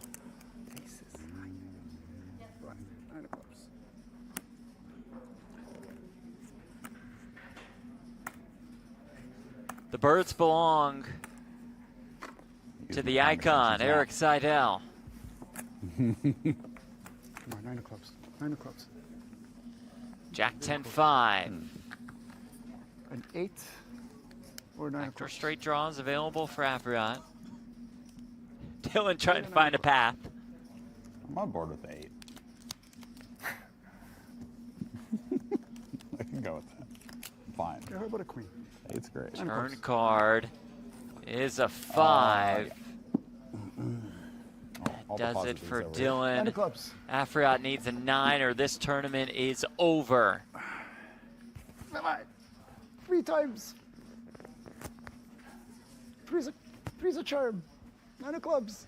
River card is a 3, and it's another impressive win for the Poker Hall of Famer. Give me a hug. Oh, a Afriot couple of in Erics. second. Hug it out. You ran good at the right time. Lindy in third. Seidel becomes the 7th player in PGT history to win multiple U.S. Poker Open titles. Lindy, you're a class act, buddy. All the best. Afriot, our runner-up for almost 90K, 90 points in the race for the Golden Eagle. Dylan Lindy finishing in third for almost $64,000. See what you think. You can also get, there's an arsenal of private coaches. Including Including Dylan Dylan Lindy, right. Go check that out. I think I should put my coaching services up on Listen, it. You guys buddy, haven't asked I yet. can build that for you. I can get it set up for you in a matter of hours. Just think it would bring a lot of traffic, a lot of sales to the site. That's great.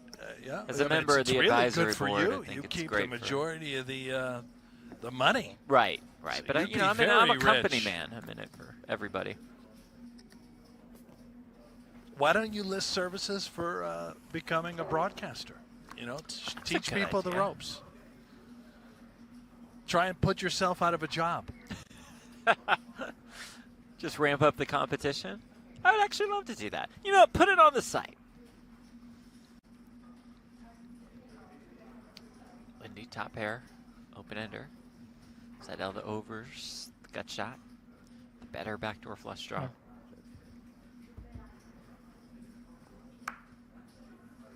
Five of clubs. Our eyes on the turn.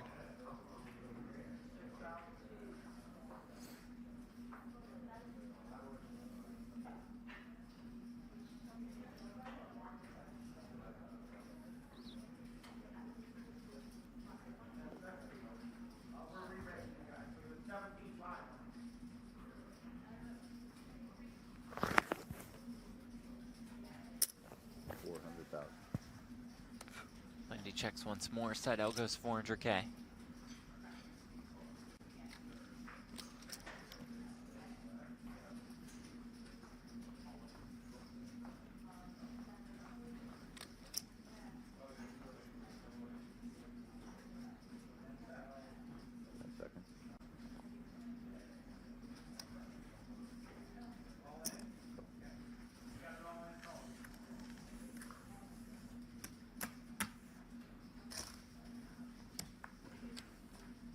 Oh my. The 6 of clubs on the river. The straight flush for Dylan Lindy. And the no good jack high flush for Eric Seidel.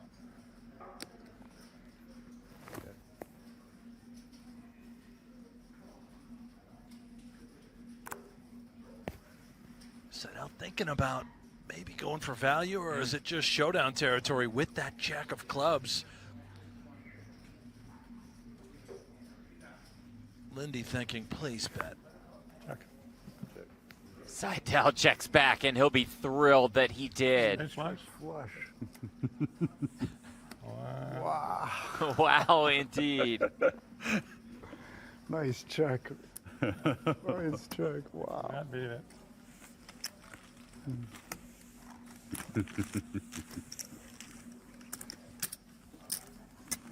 Wow. We're also going to feature day one coverage on YouTube throughout the course of the series, which we love. Remko, Rinkema, Donnie Peters, that covered for you. Yeah, we got day one coverage, followed by final tables here on PokerGO. Really expanded how we're going to provide all of the great content from the U.S. Poker Open. Give you a sense of the true story being told throughout an event. Ace, Jack, Deuce. Corey, min raised out of the small blind. Eric defended, flopped a jack versus the top two. Is that the Run Good latte? I always see you drinking those. Yeah. 80. Yeah, my whole pretty good. 100, whatever, caffeine, mega. All the healthy bullshit. Megabytes. Yeah.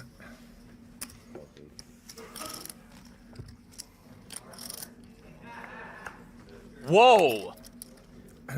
The case jack arrives on the turn, delivering trips to Afra, but it's a full house for Corey.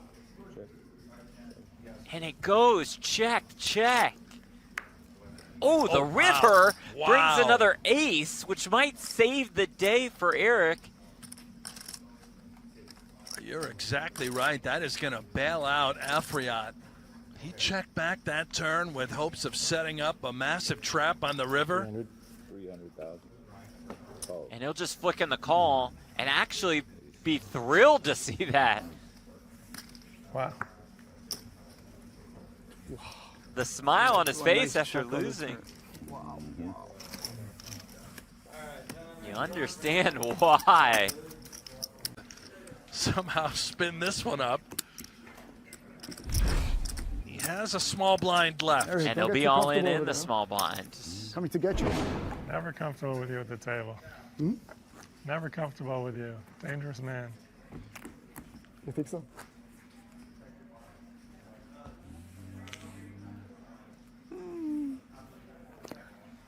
Let's see. Afriat with 10 bigs. Lindy all in. Afriat 2 nines on the button.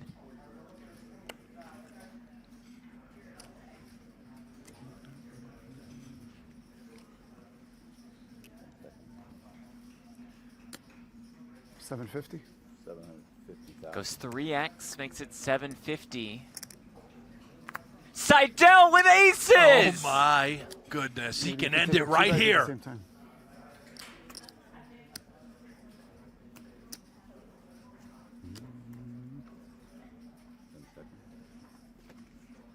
All in. Jams. Cool. Afriat calls. Dylan looks for the triple, Lindy, and here we go. I spoke too fast. Seidel oh so close to the title. All right, how about 3 times? Afriat with nines. In line for a second place finish. How about a 9 Lindy of looking for some 9 kind of a clubs? miracle. 9 of clubs.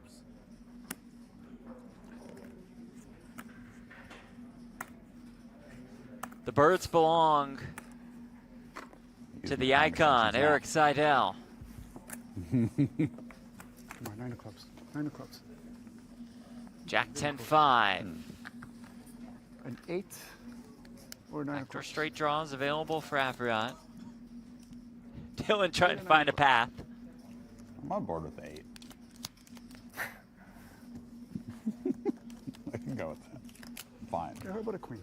8's great. Turn card is a 5.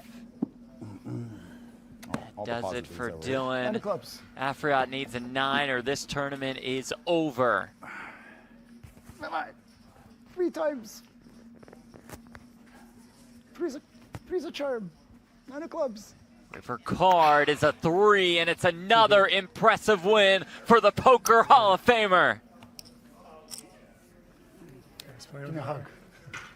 Oh, a Afriot couple in of Erics. second. Hug it out. You ran good at the right time. Welcome back inside the PokerGO Studio. It is 9:11 p.m. in Las Vegas. We are live for continued coverage You're of usually the pretty quiet. 2024 U.S. Today, Poker different. Open. This is event number 2.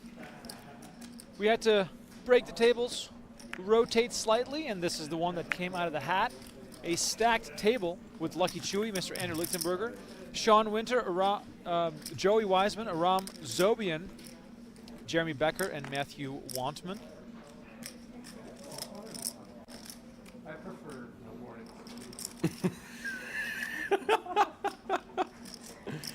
He's serious. 45. He doesn't like mornings. You don't have to tell him. But for the rest of us, it's okay. Thank you. Couple of aces right away here for Mr. Winter.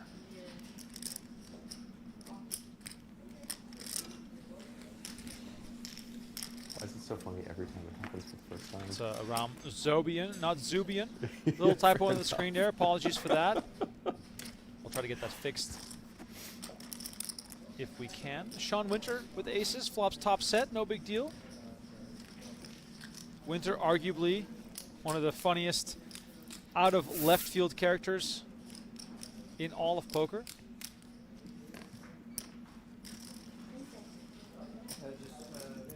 No mornings if possible. I have no idea how much I'm betting.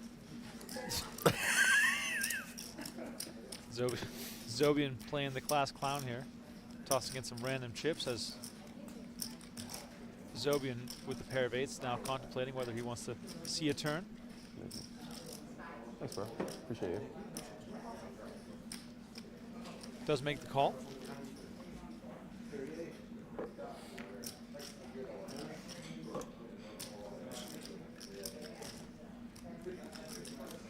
Jack of clubs on the turn. Action back on Winter.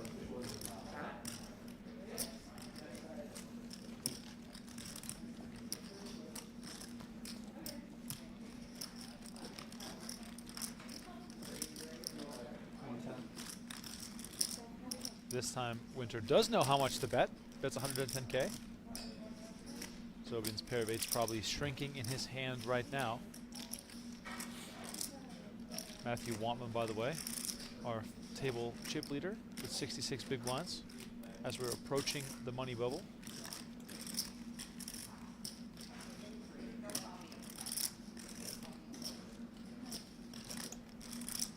Oh, and look at this, Donnie. Zobian comes along again with just 10-8 here. Does have a gut shot. 9 would change things, but it is a 7 on the river. Winter's set of aces is best here.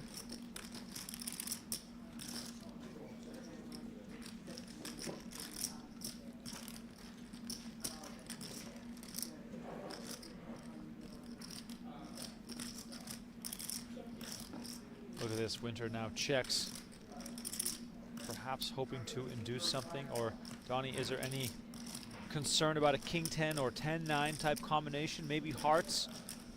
Yeah, I think there's probably at least a fair amount of concern. You know, what else is he flatting with, you know? So I think Zobian here, I mean, look at this. Wow. He goes for it. 225,000, putting Winter to the test. Oh, makes the call. Sean Winter's going to show his set and receive a huge double up here on the first hand of play. on our feature table here.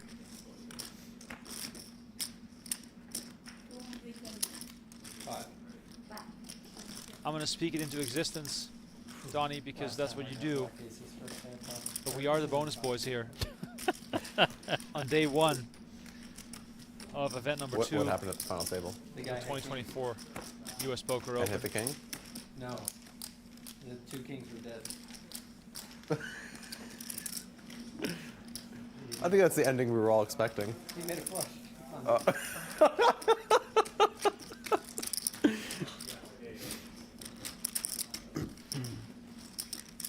The laughing you heard earlier in the background was also that of LuckyChewy. I can only imagine that Sean Winter has been dishing out the jokes here at this table, as he always does, keeping things entertaining.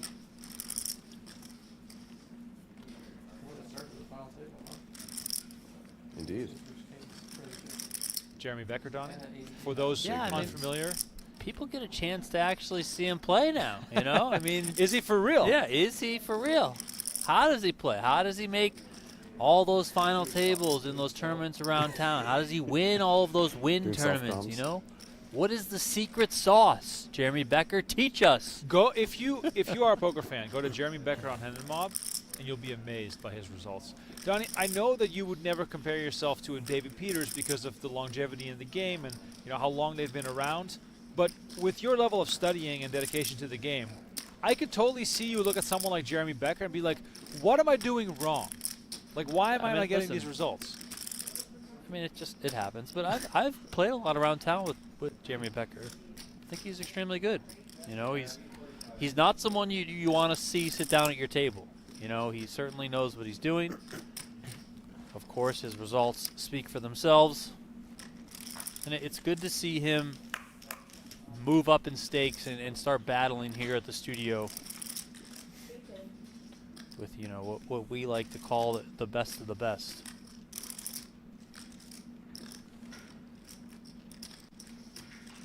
He has had some success here, has Becker inside the studio, making a couple final tables. No, just for us. This year, so. It didn't occur to me that you were in the hand when you came hopefully over. we see a bit more of it. He's good people, though. 3-way pot here, and Zobian's going to open jam this flop. Gets it done.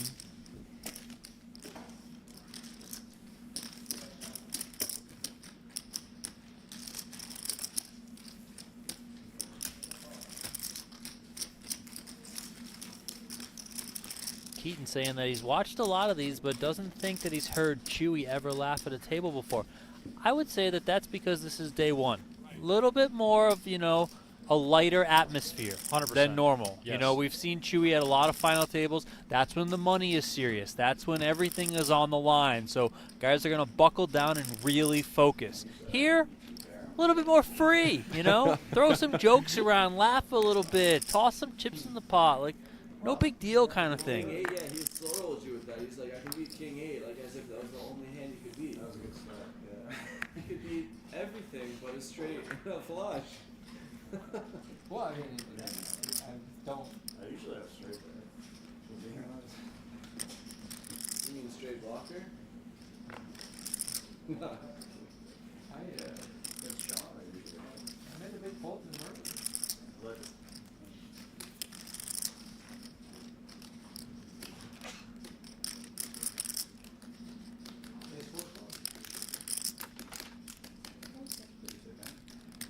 Joey Wiseman, also former winner inside the studio here. Action on him in the small blind. But not by much. I meant to go like 60% pot. Like 270? Matthew Wantman, who to me always looks like a rapper. Anyways. The dark shades, the lineup, the hair. He looks like an artist, like a lead singer of a band, or he's a poker artist, man. Definitely. Me and him own the same sweater, so I guess that is Lululemon. So What was the fallbacks was check check? I was thinking he does right here. Oh, 37.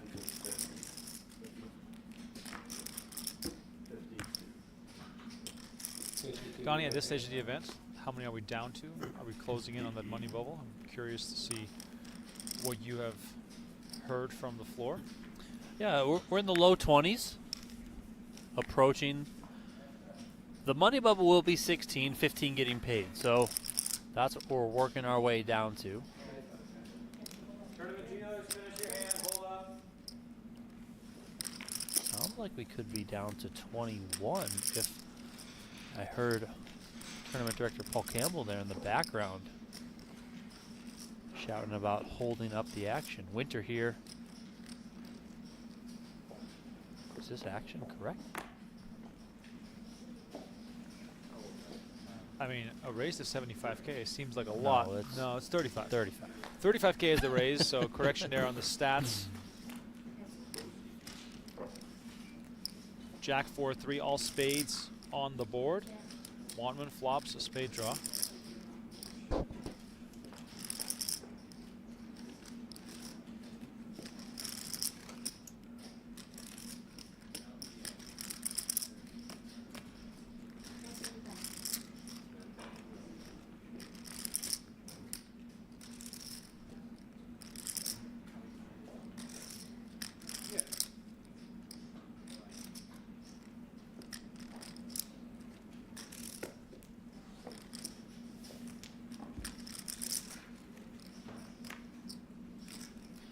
Ten of clubs on the turn after Winter bets 25K and Wantman made the call.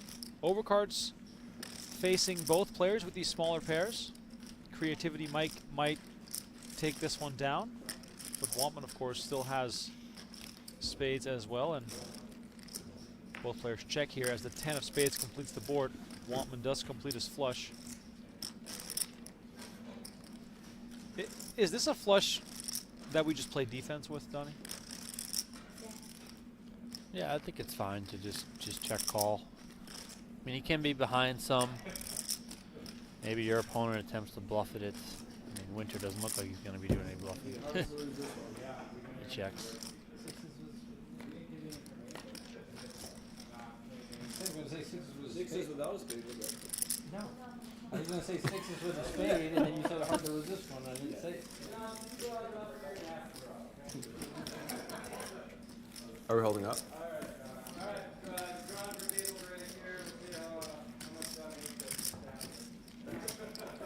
Looks like we're balancing tables again.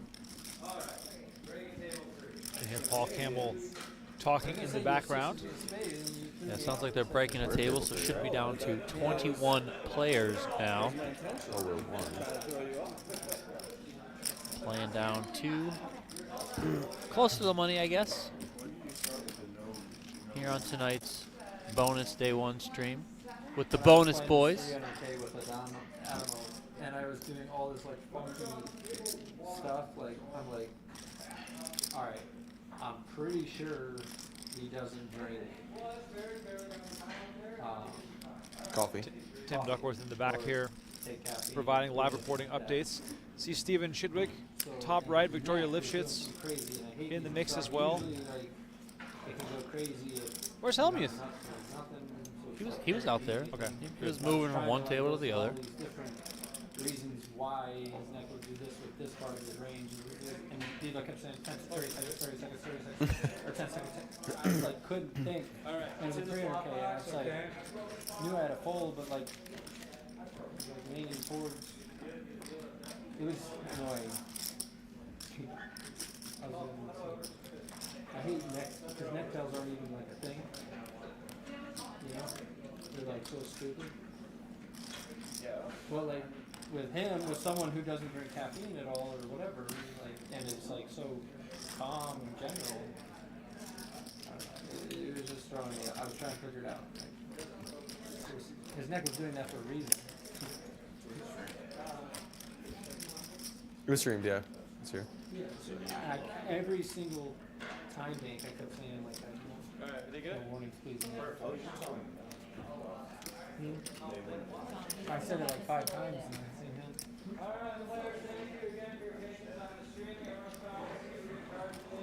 My food? Did you order food? I didn't order. Oh, I'm finished with food. Thank you.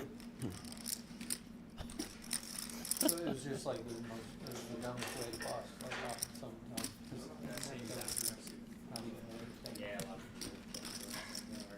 I mean, it was a spot he could have been bluffing, right? Of course. I mean, it's Michael. Yeah. So like, Bluffing in anything. I get that it was distracting, but No, I couldn't, like, because I'm obviously thinking of stuff that's not really like a poker hand. fair. Kind of.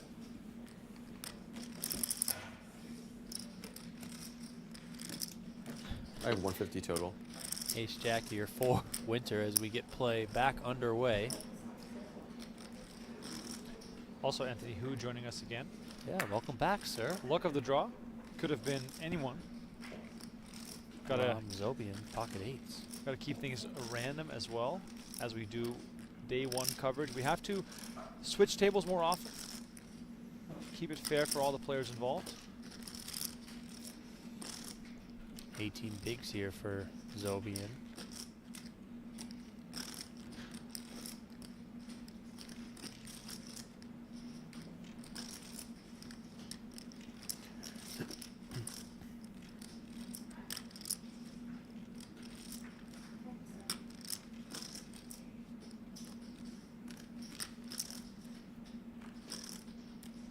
Zobian electing to give it up there with the eights. Anthony Hu folds the ace-5. Weissman puts the jack-4 in the muck.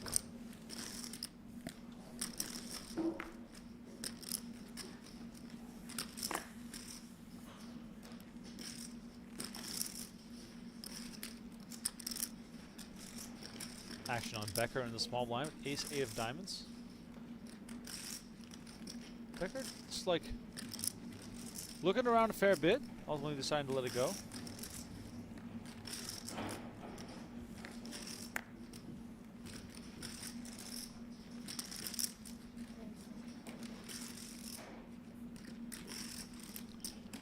Lichtenberger gets in there, makes the call with 10-6 of spades, so heads up to the flop here. Deuce 7-5, all hearts. Nothing out there for Chewy as the action is back on Winter. Easy release.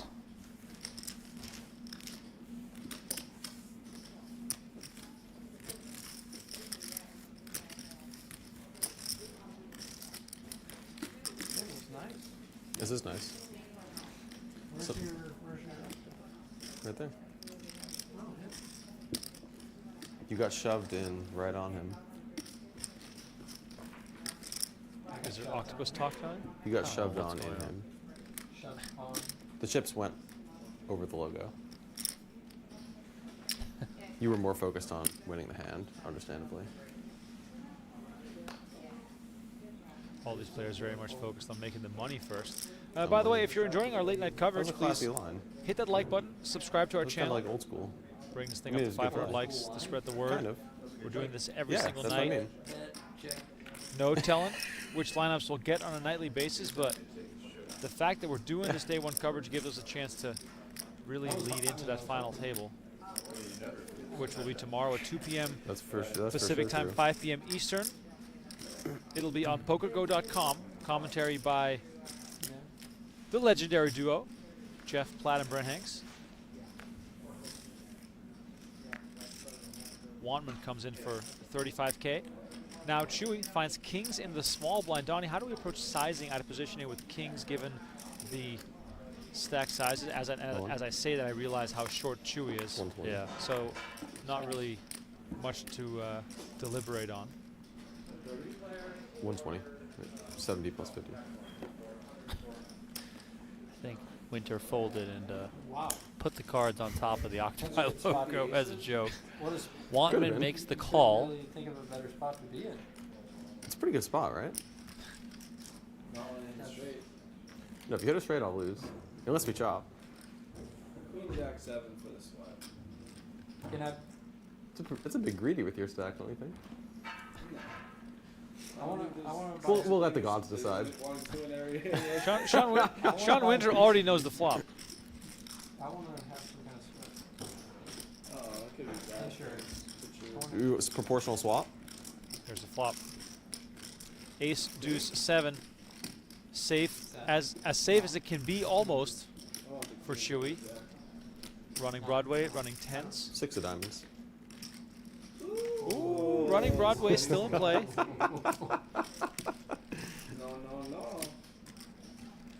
A queen would send Chewy to the rail. Such a good TV. 4 outs for Wantman, heading to the river. Jack of spades.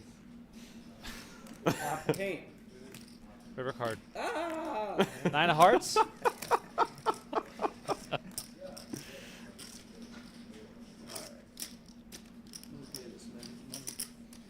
had 4-3. Wow, sick beat.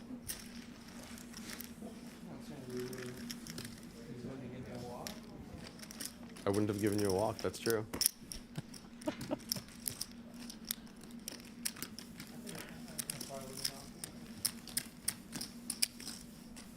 Nice double up there from Lichtenberger. You're definitely limping.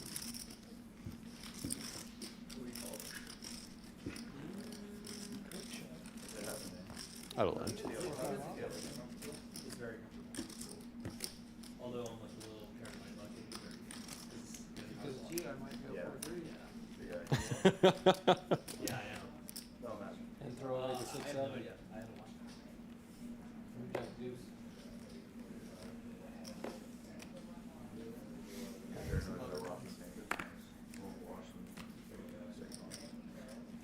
Funky level, It is a funky level. Take some. What's that? Every fits perfectly right now. Yeah.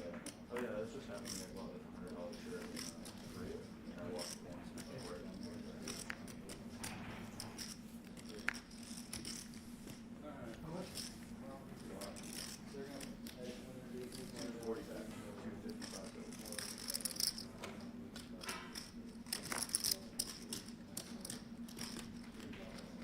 Actually folds all the way around to Winter in the small blind. He's had his share of tangles with Aram Zobian. Jack 10 looks good enough to me to get involved with.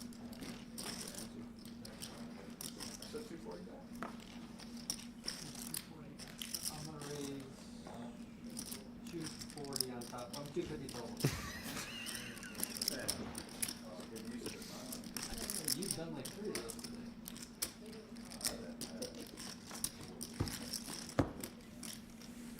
Never a dull moment with Sean Winter.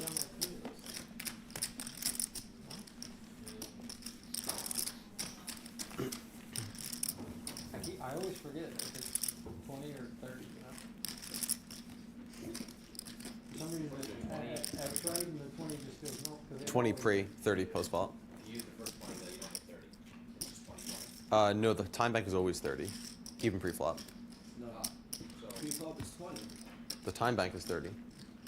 Oh, right. Your first one's 20 though. Yeah. Even if you're facing aggressive action. Yeah.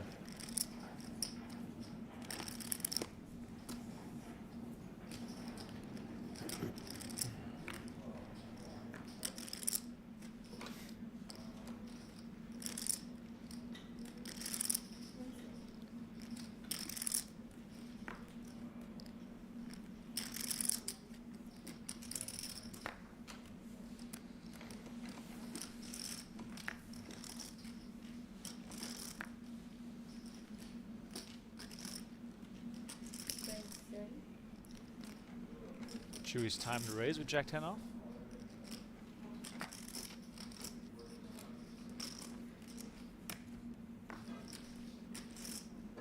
Once I put it on the thing, I can just move it over here, right? Yeah, I can do that. Chewy, you started with? 270. Thank you.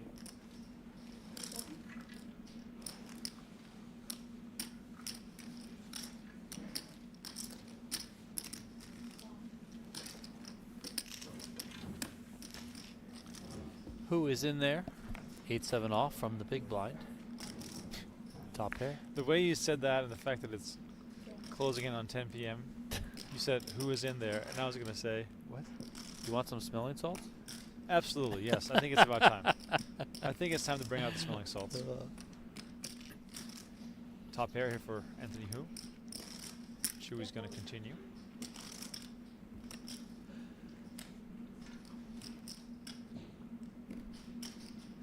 Chad is also playing along, saying who's going to win.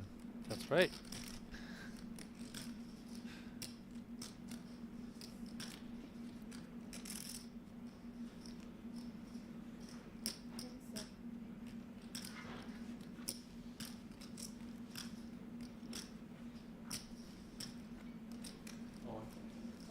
Who started this hand with 22 bigs and moves all in, and the verbal announcement was enough for Chewy to let it go.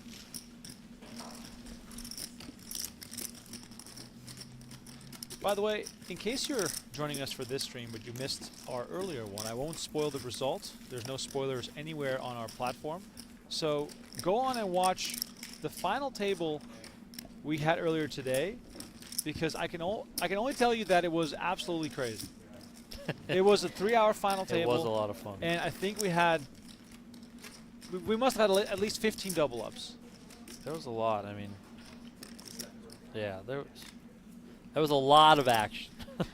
A lot of action.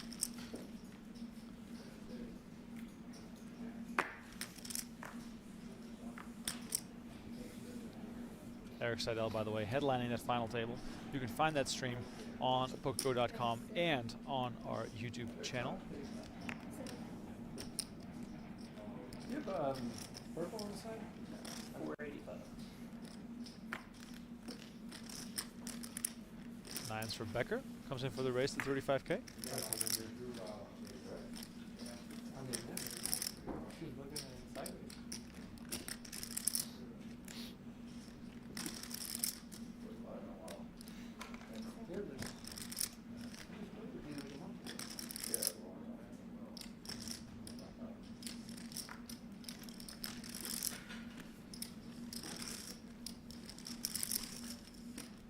Gonna see a clash here as Wiseman finds Ace King. Hold up, Donnie. Are Joey Wiseman and Matthew Wallman wearing the exact same sweater? Yes. That's amazing. I'm going to wear it tomorrow. Okay, anyway. Wiseman all in for 195. Becker makes the call with nines, and we got a pure coin flip on our hands.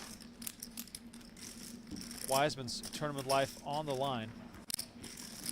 Never bad if you get it in with Ace King, but still got to find a way to hit.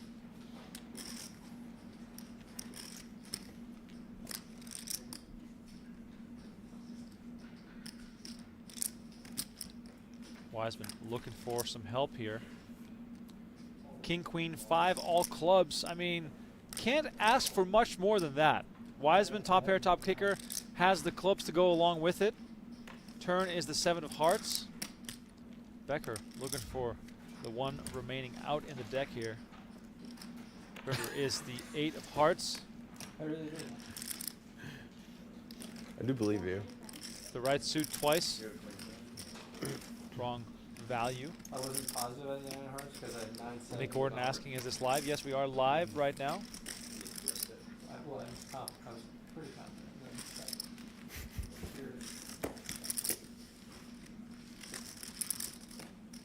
I'm curious about the. Like, is this live? Like, if it's not, are you not going to watch? Like, I don't. So I think this stems. Like, if you haven't seen it, isn't it still just worth watching? Right, right. So I have a few theories on this. One theory is that people have. It's a troll? Well, no, I think a lot of channels on the internet will stream stuff that has already happened and pretend that it's new and live. And I won't name any names, but they're actively trying to disguise it as live content. And I think that's a little bit foul. Yeah, that makes sense. If you do a rerun and you call it that, then that's different in my opinion. Or if you say like, oh, this is a classic live stream. I don't think it's clear that they restreaming something from a few years ago. But yeah. Do you think? I mean, you're the YouTube expert. Should like, because sometimes when like you rewatch a sports game or whatever on TV, it says like previously recorded. Right. Should like YouTube have that sort of thing. Because like sometimes when you go to the YouTube homepage, it says things are live, Right. but we know that they're not live. So- right? Should it say like rerun or restream or previously recorded or whatever, something? Personally, I feel as though when you do a Really, live really. stream on YouTube, your commentary needs to be in real time. Maybe LuckyChewy. Whether the footage was recorded a year ago or is live in real time, as long as your commentary is live, means you can engage with the fans, you can answer questions, you can actually talk about the action in the same way you otherwise would, then I think it's fair game. I know, that's why I want to If you're restreaming something with commentary from a year ago, then it doesn't have that same live appeal because the audience is not being spoken to. They're speaking to an audience from the past. The same reason why, and we're going into, I don't think it's into clear the if they would weeds know here it's not real. on YouTube. You can premiere a video on YouTube, right? You can set a premiere as we get a reminder here, Donnie, of some far more important things. As Global Poker is organizing the U.S. Poker Open on Global Poker, April 8th through the 21st. Donnie already mentioned thousands of players in event number One of one. them would just You be can compete for a uninterested $5,000 prize for the package to duration of fund its a trip to existence. Las Vegas. Please make sure We to don't check really them know. out. We Go to adopted them. globalpoker.com right guessing now, they're like 5:30 that. p.m. Pacific time. They can live New up to events 40 kick years. off every single day. And kept But it back to what I was going to say about premiering Doves. like a video or an event. You should only do a premiere on YouTube if you are engaging with the chat. So if you as a moderator are in the chat with the people. A lot of times I'll click on a video on YouTube, and I spend most of my days on YouTube. There'll be a premiere, but there's no one there. There's no one talking to you. There's no one engaging with you. I always find that really funny. Then you might as well just post it as a regular old video, and then people can talk in the comments. There's no live chat. Makes sense. Back to the action here. Zobian makes it 30K. Ace-6 off. Becker in the big blind is going to come along with 10-8 offsuit. You like pigeons? Yeah, I don't dislike them. Can I bring you some? What do you mean by that? Sean I Winter have just like asked. a family that just keeps growing and growing and growing at my house. Sean Outside. Winter Yeah. apparently has pigeons. What? So they're just like posted up in your backyard, or what? No, they moved to different sections of my house. I put up all these spikes. I spent like Oh, they like live on the 4,000 roofs. on spikes in different areas of my house, and they keep moving and shitting everywhere. Like, Yeah. nonstop. And I Have you keep tried like- getting like keep owl it constant. statues, like scarecrow type things? No, but it would cause like an issue with, catching some bacteria or whatever. Yeah. No, that's fair. That's why I'm trying to like. There's got to be a solution. Could someone help Sean Winter with his pigeon problem? Is there a food source there? I feel like Sean Winter is feeding the pigeons himself. It's kind of a compliment. As Zobian bets and takes it down. Birds are a decent judge of character. Are birds even real, Donnie? That's the real question. Chewy has some birds, I know that. I know, yeah. He's talked about it before. I think even if I accepted your offer, it'd be kind of hard for you to catch them. They have like pigeon control people. Pigeon control people. Interesting. This is what you get at night.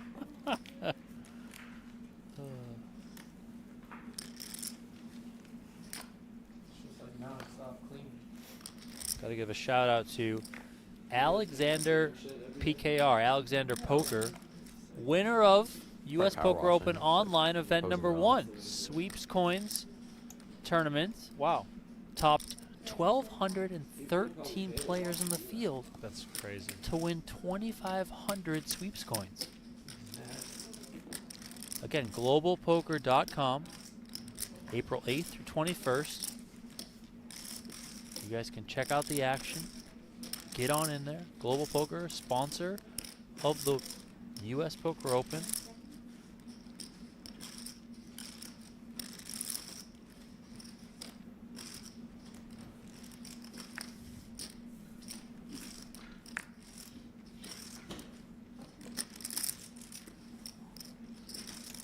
Zobian here raising to 35,000 with a mystery hand. Everyone folds, so doesn't matter. You're trying to have it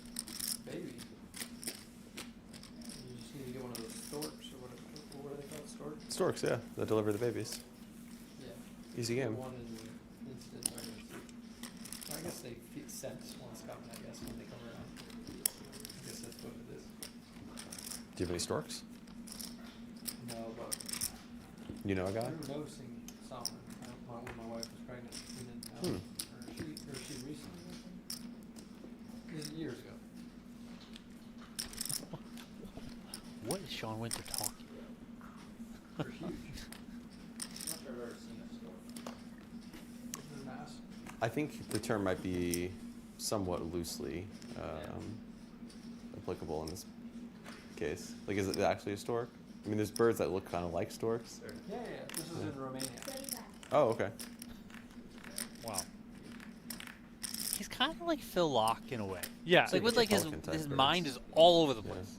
It's the best. Cranes. Anthony who? Queen 10 of hearts. Kicks it into the muck. Zobian with the mystery cards. He's going to raise the 35K. Action on Wiseman. Second hand in a row with the mystery cards, man. You gotta put your hands on the cards on the reader. What are you talking about? You're the only one with mic. That's kind of funny. I mean, surely it's picking up other voices. No way. Fair enough. Maybe mine, but not.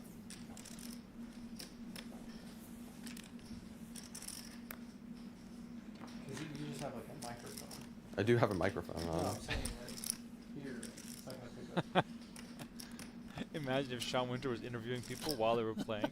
That'd be fantastic.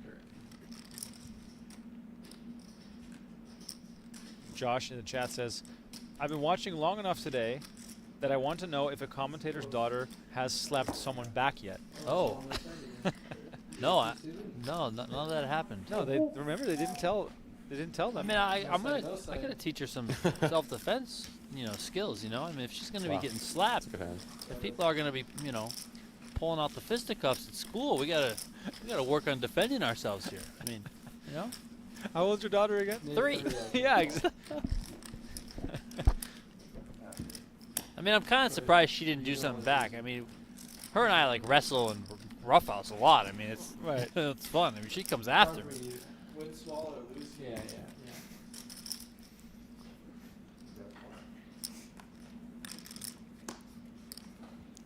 Sounds like Donnie, I wonder if they won't tell us who the kid was because they don't want us to confront the parents or something. Probably. It's 2024, Donnie. We got to protect everyone. Protect everyone's feelings. I mean, what I wouldn't, I might say something. You wouldn't, but they don't know. No, but I might honestly say something. Right. Like we had, her birthday was recently, and we invited all the kids. So it might be one of them for all I know. Who the heck knows? I might say something, but I would say it almost in jest because they're 3. I'm fixing. I mean, who knows what the hell was happening? Right. Like she might have accidentally slapped her or something. Who knows? Like it's kids being kids. It doesn't always work out that well, though. Maybe your daughter stole an apple slice. Looks that occasionally. Listen. She steals her younger brother's toys all the time, non-stop. So who the heck knows? Oh man. Back to some serious 15 poker talk here. Para Poker is asking in the chat, why are they folding Queen 10 and King Queen as we saw on some of these recent hands? No. For him, no warnings. I mean, they're I was messing getting around. close to the bubble, so I realized my fallacy after I did it. We always talk about I the was just trying to implications have of fun. ICM at final tables. For a lot of the top players, they kind of think in ICM much earlier in a tournament and how it can affect things. So it's just, play a little bit tighter at this time. Don't want to go to battle. It depends on your positioning, right? I mean, late position, okay, Queen 10 suited, probably open it up. Early position, chance you get played back at more, chance you get some aggression from somebody in position on you, so stuff like that. I mean, it's also hard to say at times exactly what's going through all of these players' minds because they're there, they're in the moment, they are playing with these players, they know them from experience, both on a greater sense, but then also today, playing with these players, they have a feel for how things are going. So these guys are always kind of bobbing and weaving and doing different things, and they Would you be open to playing a probably tournament where lean they to all wear play some kind of brain scan GTO, device? right? But And they project what's they going will on in also their heads deviate at times and do some various different points? stuff. So Like after. Only to get like an accurate reading, you take the ketamine, right? If you want to take ketamine and do it, sure. Be my guest. No. So it would be pointless, right? Why do you have to Get an accurate reading. be sedated? Is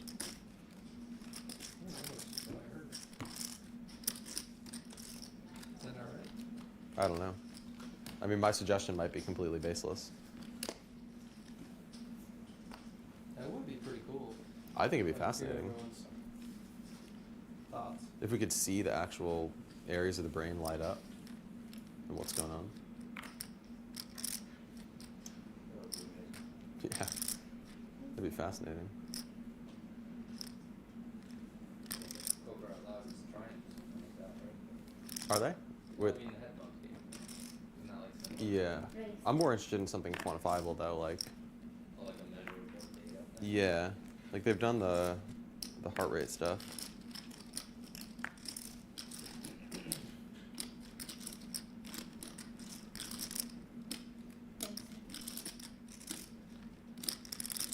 Wantman here with a raise. Min raise 230,000 with ace deuce. Lichtenberger's got a decision here. He elects to put the ace 8 suited into the muck. Now action on Winter. Also ace 8 suited.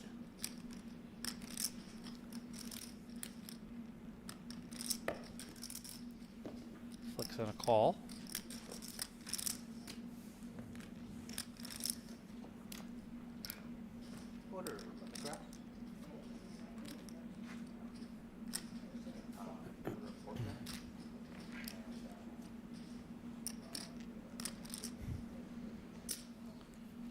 Who says, all right, I'm in there. 7-3 suited, let's go.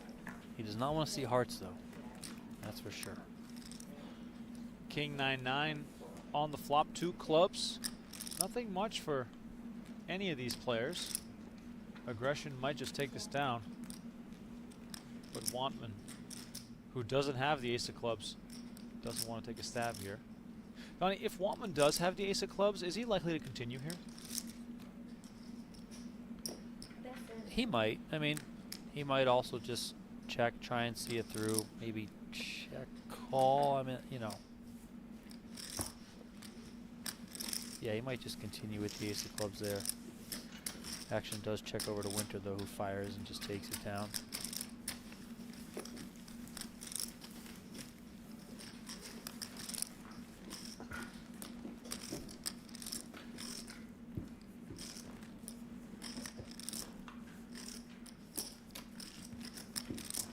Players have been playing a long day so far already. They're playing down to the final 6. We won't be able to stream until they get down to 6. I think so too. Just because we're running a small crew here. No one would probably think that. Paul Campbell running a tight ship as I mean, well there's inside the clearly room. some differences, but I think by and large, there's. But please know that the final table will be live tomorrow at 2 p.m. Pacific time, 5 I don't know, p.m. but Eastern. that's actually why it'd be interesting to quantify, right? With Try Jeff to figure it Flatbread out. Hanks on the call. Some other names in the hunt right now include Stephen Chidwick on the outer table, Shannon Shore, David Peters, Dan Schack.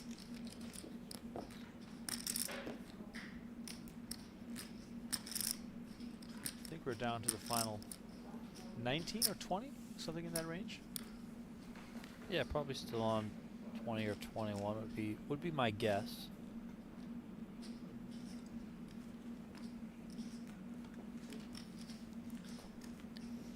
Wantman came in with a raise once again, and again, Winter made the call in position.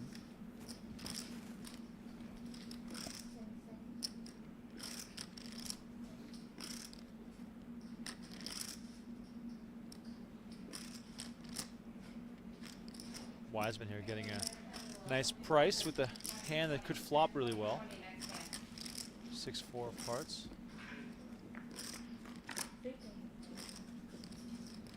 King 7-4, small piece for Wiseman. Winter still ahead here with his pair of 8s.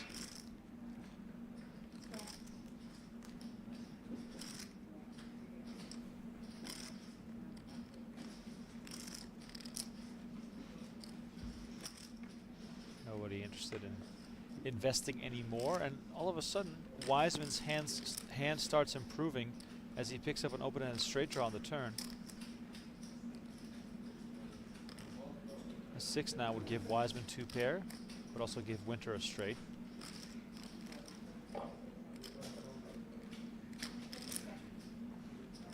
If you're Wiseman here, Donnie, are you going to be leading some of the time as well? Or is 3-way just too tricky? 3-way is tricky. I mean, probably just check. Try and just get you a river for free. Maybe check call something smallish. I mean, you're not the deepest stack. You know, yeah, you're open-ended, but there are 2 diamonds out there, so if another diamond comes, you know, where's your straight land if you ultimately make it?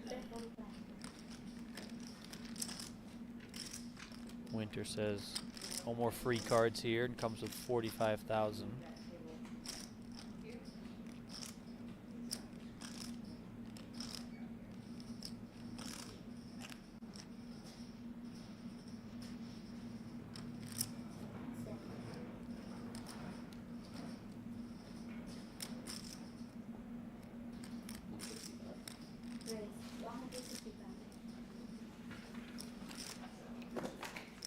Pretty good recognition here from Wiseman, coming with the check raise.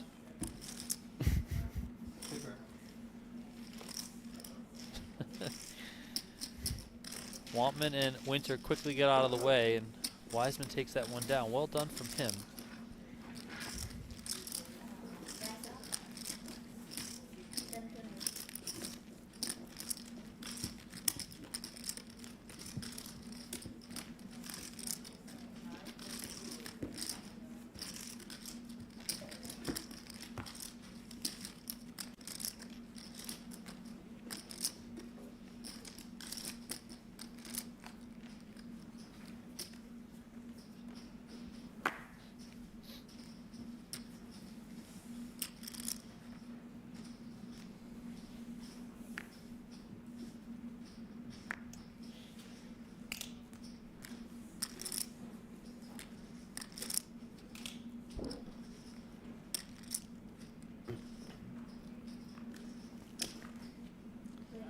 A6 for Winter. He's going to get involved, making this 45K. Anthony Hu finds a potential opportunity here on the button. Would you like to see him 3-bet from the button with a hand like this, Donnie?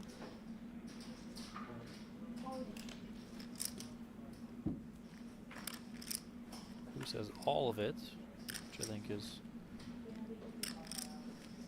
certainly a good play here to come after it.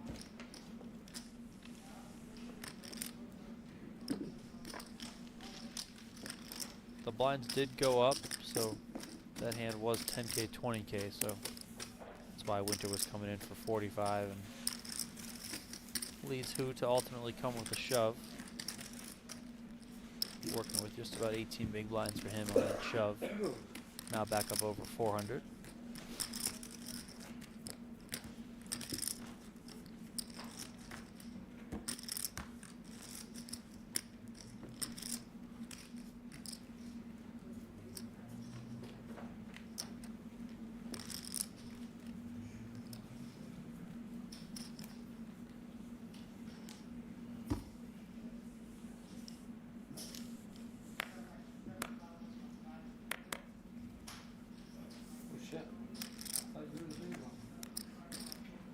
No, sir.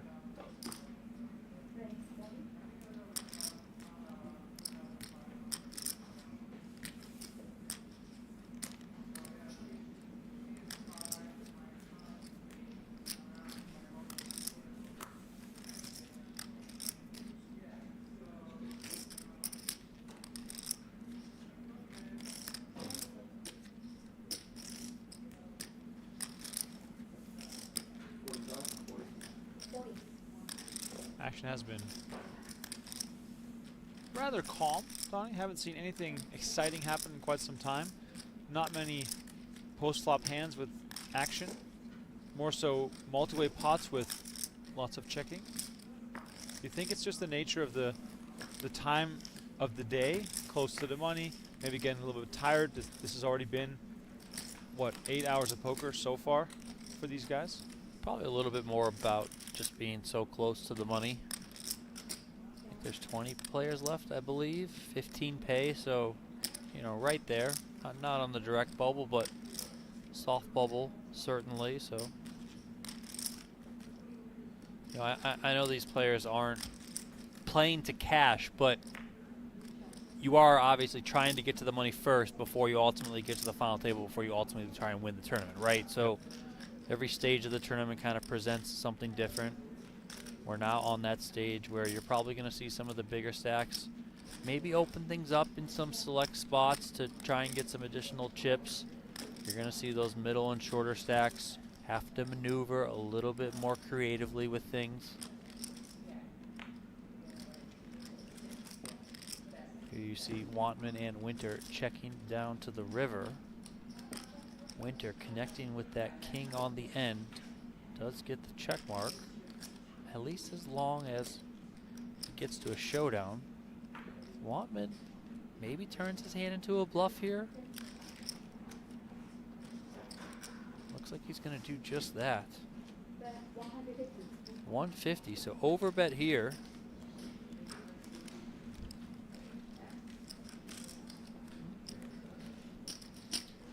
Given the lack of aggression, Donnie, does Winter have to gauge that his king is going to be good quite a lot of the time? I mean, it's going to be good some of the time. A lot of the time, Just check at ace 10. not necessarily sure. The question he has to ask himself, though, why would Wantman check his ace on all these on flop and turn? But I guess Winter is on the same wavelength as you, and he lets it go. So Wantman takes this one down with a pair of fours.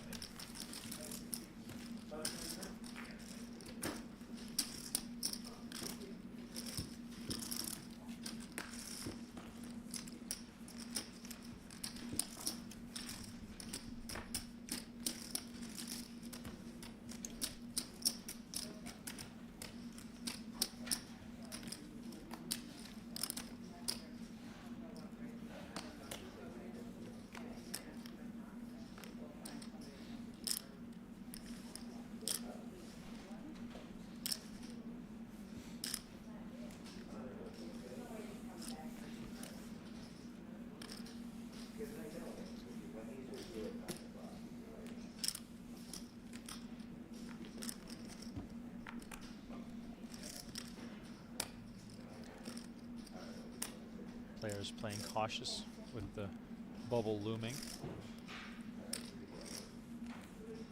The final 15 will get paid at least $19,800. Tomorrow's final table will pay the final 6 at least $49,500, and then $252 up top for the eventual winner as Wantman moves all in with queen, deuce of clubs. Yeah, 2 sub 10 big blind stacks here for Becker and Lichtenberger in the small blind, so Wantman just applying maximum pressure. Becker's not going to be one to shy away here, takes the ace-10 off and makes the call.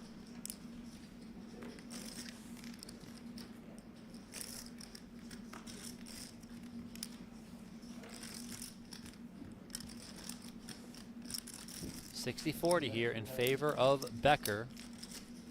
We are about 5 spots, maybe 4 spots off the money, so very, very important time in the tournament, and we'll see if Jeremy Becker can find a double up and stay in this thing.